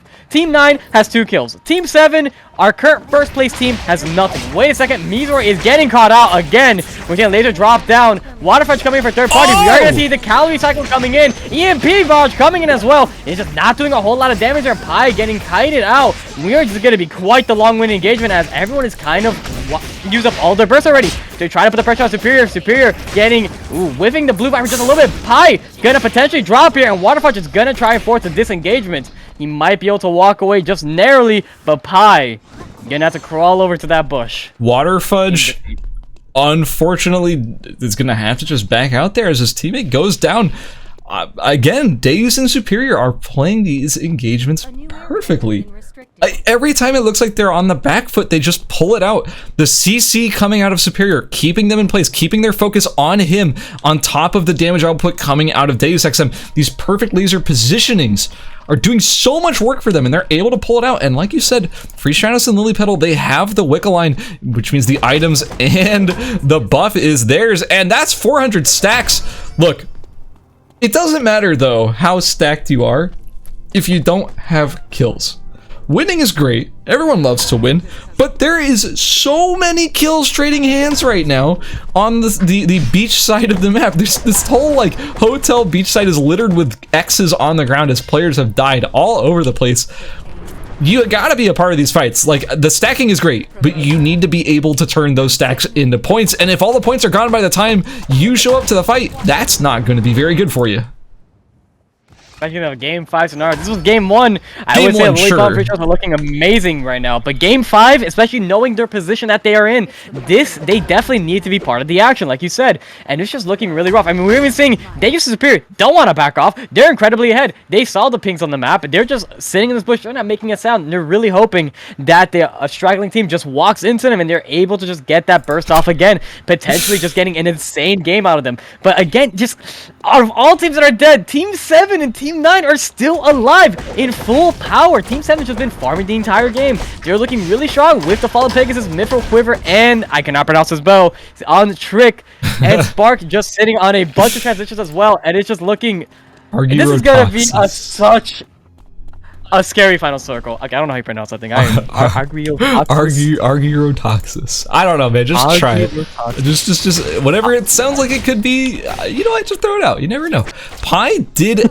Oh, field goal. Pi did eventually get caught there. Or, well, I say caught, but he was already dead at that point. He got cleaned up there by Pi. Oh, beautiful. Queen with the castling and Nightfork knockup. We are seeing that laser. Oh my god, that damage is so huge. Coming down onto Free Stratos from a distance. Keep in mind, Deus is... Well, Deus is kind of running a little bit low on food. And this is an aggressive chase here by Free Stratos onto Deus. That bleed from every single tick of damage is pretty huge, and Superior gets caught by Spark and Trick, who have been very quiet in this match so far. So unfortunately for Superior and Deus, despite having played out of their minds going into the final part of this match, they will be losing a member right here. But there still is a revive station, so who knows, man? Who knows how this is going to end up going? It's not going to go to Waterfudge, because Waterfudge does not have that regeneration cuff. And it looks like it's going to be a Doc Final Zone, which... Tom, Doc Final Zones are janky, man. They're always so weird because you have this central box location by the console to play around. Leads to some weird situations, and I'll put it out there right now. It leads to a bit of an advantage for our ranged players, of which there are quite a few in this final set of players. Yeah, I mean, I think namely the biggest one here is gonna be that Nadine and that Rio that are really just gonna be smacking you from range. I mean, Adela can poke over the wall in such a narrow area. If you're trying to play the backside of the box, you're gonna be struggling quite a bit to deal with this Adela. And we're seeing right away, Woolly Petal, Free Shadow grabbing that console. Deus getting caught by Spark, PJ, and Trick69 will end up falling. That's gonna spell the end of their run here at the ERCS. They did well. Honestly, they did super well, and I wouldn't be surprised if this final game shot them up in the points a little bit. It was a rough tournament leading up to here, but they managed to pull it out right at the end. Lily Petal getting caught here by Fruitcake, and Ghost Electricity will go down. You cannot be getting caught like that. These are the most important times to be with your teammate here at the end, and even if you think you have the advantage, go for a cutoff or something. All it takes is one turnaround with a fear from Hedgen and a giant chunk of your HP removed by Luke, and that is going to be the end of you in this match. But there still is a revive point, so don't count anyone out quite yet. Free Stratus in a 1v1 against Waterfudge. He does the quick spin onto the Queen, which is a pretty good move, and they're going to both disengage here and try and find some distance. Oh wow, they're going for kind of going for blood. Right. They don't really have teammates anymore. They don't have rings either. I don't really see there's much other option. I guess they realize that, well, I mean, Free Show's realized he can't really be contested. He has a Scotty Taproot's gun by. He's looking absolutely jacked. While meanwhile, the Alex on Waterfudge is just not really doing a whole lot and would have to commit his entire kit to even do anything, and he possibly wouldn't even have it up again for that final circle. Really dangerous. But again, this Team 7 and Team 9 is a 1 kill difference right now between these two players. The difference between first and second right now is going to be a single kill or placement points. It's so close. Remember, yeah, like we were saying, they're the only full teams left, and they are currently practically tied for first place in the tournament. It's all down to Spark and Trick versus Fruitcake and Ghost Electricity. Cast your bets, ladies and gentlemen. Who's gonna take it? Honestly, I have to be a non-bias because I'm a caster. I do. But honestly, I'm cheering for Spark and Trick. I want to see what they pull out, but I'm also cheering for Fruitcake and Ghost Electricity because they've been playing so well these last 2 games, and I love to see some spicy action coming from those 2 players. It looks like Trick and Spark are catching Waterfudge on the south side. Can Free Stratus and Waterfudge mess up the math here a little bit and maybe lead to an unexpected surprise ending here? We'll find out. 7 seconds till we're in our final zone. We're gonna look like Trick's gonna try and get into the zone. He has to be incredibly careful here because one mistake, yeah, and we're seeing that mistake happen. He walked a little too close. Trick gonna drop. We're gonna see the full engage. EMP Barrage gonna drop. We are gonna see Team 7 is down for the count. Waterfudge with 5 seconds on timer left. He is gonna drop as well. Fruitcake and Ghost, the only team remaining. Free Shell's trying to walk with his life. Checkmate gonna drop down, but he is running out of time himself. Queen gonna drop, but it is not gonna matter. There is no way he gets back into this situation. 4, 3, 2, 1, and that's the end of the tournament, folks. That is the conclusion of the ERCS Duos NA portion. Fruitcake and Ghost Electricity take first and clean it up in style. Congratulations to them. What a result, man. One step. The difference of that final zone is 1 step too close from Trick. He got caught in range of a Q from Hedgen, got caught in range of Luke's Q as well, and from there, Waterfudge came in and was the arbiter of death. He knew he had a position to get a massive EMP barrage, potentially getting some third-party kills for himself, but no, it never happened. Ghost and Fruitcake got everyone 7 kills, first place. So let's check out that replay again as we are calculating the scores. Here it is. Yeah, like you mentioned, this is the chase out here by Fruitcake and Ghost Electricity, getting the Q onto that Rio. Oh, there couldn't have been a more important skill shot to land in your life. And of course, Fudge coming in here. I mean, Fudge, you could say Fudge decided. I refuse to admit, you cannot say that Fudge decided who won that fight, because that was Fruitcake's engagement to win there. Getting the catch and the follow-up, it's perfect. Beautifully done by Ghost Electricity and Fruitcake, and congratulations to them for coming out of that. They went into that fight with like, what, 3 kills? They ended up with 7. They cleaned up the entire lobby right at the end. Every player. Everybody. It was a 1 kill difference between them. There was 1 kill difference between Ghost and Fruitcake and Spark and Trick. And it was just 1 step too close, putting them in skill shot range. They saw it, they took the opportunity, and they knew that they could go in on that. It was the only chance they had to get a guaranteed clean sweep, and it doesn't matter if they die right after. As long as they clean up that team, they knew they were sure to win this. Yeah, man. Well, that's it. We've got our results. We've got the scores are currently being inputted into the system, so once we have that ready, we can show you who our first and second and third team are. But I think you have an idea, but there is something spicy, and we're going to find out about that in just a second. While we wait for that, I believe we have a quick replay we want to check out regarding the beach fiesta. If we could get that loaded up here, I kind of want to see a quick reminder of everything that went down. Oh my god, this was the craziest thing over in Hotel. It looks like, look at that jump over the wall, that absolutely massive 5 omens by Ghost Electricity. That may have been the moment that turned the entire game snowballing in their favor. That was the beginning of that whole situation that, like, I can't even begin to tell you how impressive that blind E over the wall is on the charm of the Nomad. We've got more actually, so let's go check those out too. This is when things were going crazy down at the beach. Tom, what's happening here, man? We had a good, I believe, 3-4 minutes of just non-stop action. And what a turn! I love to see this. It was just ridiculous. You had Ghost and Fruitcake's victory was some of the most ridiculous, calculated, and somewhat very little amount of luck, because Fruitcake at one point dropped. I mean, just look at this play, right? We're seeing them be so patient. They stayed over that wall for so long, knowing that they could potentially get a third party, and Fruitcake with a beautiful power watcher, part of the rework to get back over that wall, and just he ends up dropping here shortly after. Nobody finishes him off, I believe. And then Ghost able to pick him up. That is, what, 2 kills to their name? They have 2 kills. A ton of mastery. It's huge. They snowballed so well, and they got the revive. Full team walking away from that. And a lot of teams are dropped from the count. You are just so ahead. Okay, we do have the scores ready, so let's check those out real quick. Our winners of the ERCS NA duos will be Ghost Electricity and Fruitcake. They came up from the bottom, and they brought it in games 3, 4, and 5. Oh my god, the shootout. I have to like double check this. At the end of game number 2, this is what I want to emphasize. End of game number 2, they had 22 points. They were in 6th place. End of game number... they were in 6th place with 22 points. End of game number 5, first place, 151 points.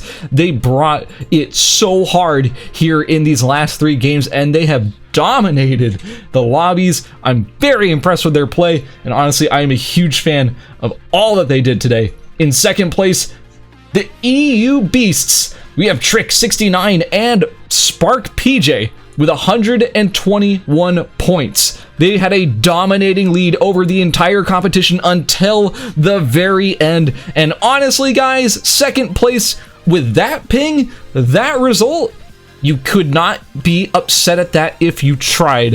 They played insanely well today, and they should be incredibly proud of their final placement. In 3rd place, we also have a tie, and this is where things get spicy. We have a tie between Waterfudge and Piemaster and Nazimi and Miazroy at 86 points. We're going to figure out the tiebreaker here in just a moment, but that is a pretty spicy result. Going down the list, we have Slim13 and Binks with 70 points, 5th. In 6th, we have Superior and Dace with 66. In 7th, we have Free Stratos and Lily Petal with 63 points. And in 8th, we have Spy and Lilybun with 59, and just barely behind them, in 9th, we have Everright and Passant with 56. I would like to emphasize something, Tom. Something very important. Look at the point disparity between 9th and 3rd. It's really not... Okay, well, maybe not 3rd. 9th and 5th. It's really not that big. I feel like there were no teams in this finals that didn't at least end up doing okay. 56 points is a lot of points. Like, everybody was actually doing quite well in this tournament. It's just that some teams ended up popping off just a little bit harder, and that is why we ended up with the result that we had. But nobody should be, like, upset with their performance today. Everyone played really well, and everyone had a standout moment, at least one. Yeah, I feel like if you look at the placements, everyone had a situation or a game where they actually got quite a few kills. I think you can look at every single team where it's like, yeah, no, they had a lot of kills in game 2, 3, 4, but they just had relatively low placement, and this happens a lot in these in these very competitive environments where a team could just kind of get caught out and die, and there might be a lot of stragglers on the map, and we saw that a lot, where just a team would get knocked out to be a straggler, and then you would be ahead. I mean, it happened with Ghost and Fruitcake, for example. They had 6 kills and came in 4th. Like, you were like, oh, they're guaranteed gonna win, but it's like, no, it's the final circle. They actually hit 4th that match, and it's something that just happens so often, but it doesn't even matter. Like, the kills don't matter that much if you don't get that placement. It's a tandem, you need to get both of them. If you don't get both, you're gonna have some issues, and that is why our first, second place team are where they are right now. They had incredibly consistent placements along with very snowbally games. Everything matters. You can't just do one or the other. You can't just rat your way to victory here. You can't just kill, well, you could just kill everybody, but you gotta get them placements too. Yeah, for sure. And also, we do have the result of the tiebreaker right now. It is going to be Nazimi and Miyazroy, who end up taking 3rd place officially due to our tiebreaker rules of having more kills overall than Piemaster and Waterfudge. That's going to be Nazimi and Miyazroy in 3rd place, and Waterfudge and Piemaster in 4th. Tom, we have our results totally finished. What a day. What a day for duos, man. That was... Duos is a sick mode. Doesn't get enough respect. I personally, over time, have come to love this as the most competitive mode, in my opinion. It's so fun to see what people do. It's so fun to see the strategy. The anti-OTP rule definitely took a massive breath of life from this tournament. You got to see so many cool compositions of characters that you really don't see represented that often, and it was just really fun to watch. I mean, did you really expect a Luke Hedgen pair to take this all? I didn't. No. I mean, Luke is not a character that people really rank at all high in the duos meta, like, at all. And Fruitcake just brought it today, man. And with Ghost Electricity backing him up, the engagements were on point always. The chases were so strong. Everything, like, they were just playing beautifully together, and I'm just super impressed with their play. But that's going to be it for the ERCS NA duos. I encourage all of you to go out there and play some ranked duos and yo, get on the ladder, man. Get some games in there, play ranked.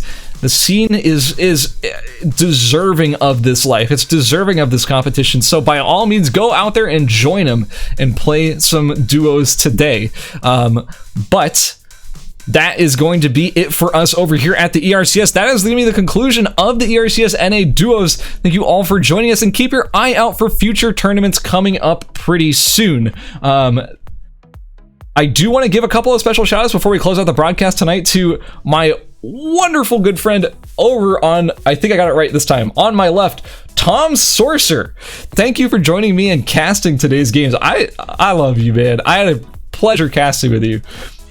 It's always been a blast, man. I was gonna say, do you have any special shout outs you want to give, plugs, anything before we close things out? I mean, shout out to you for inviting me. I know it's very last moment, so I appreciate you having me. I mean, we've done this a couple times already. I've always had a blast every time we do it. It's always a blast casting some very competitive Eternal Return. Some matches you could have are absolutely insane, and today did not disappoint in the slightest. If you guys want to check me out, I'm Tomsorcer. I stream this game pretty much every day. You can watch me whenever. And shout out to this turtle. His name is Sun. He's a good boy.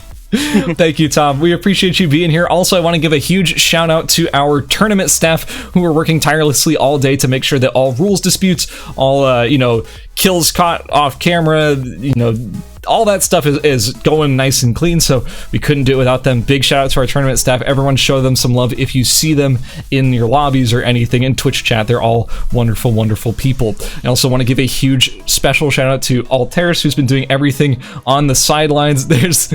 I have 3 hands. But yeah, Alteris has been doing everything on the sidelines for the production. Fantastic job as always, and we really appreciate it. And that's gonna be pretty much it. Thank you. One more big special shout out to you at home for watching and supporting Eternal Return Esports. We love having you here. It's a pleasure to put on these events for you guys, and everything about this is wonderful. I love you guys very much. My name is Skaz. I appreciate you all being here, and that's going to be it for the ERCS NA Duos. Have a wonderful evening, morning, night, whatever time it is where you're at. If you're in Europe, NA, Korea, we love you all. Thank you all for being here, and we'll catch you guys in the next tournament. Take it easy.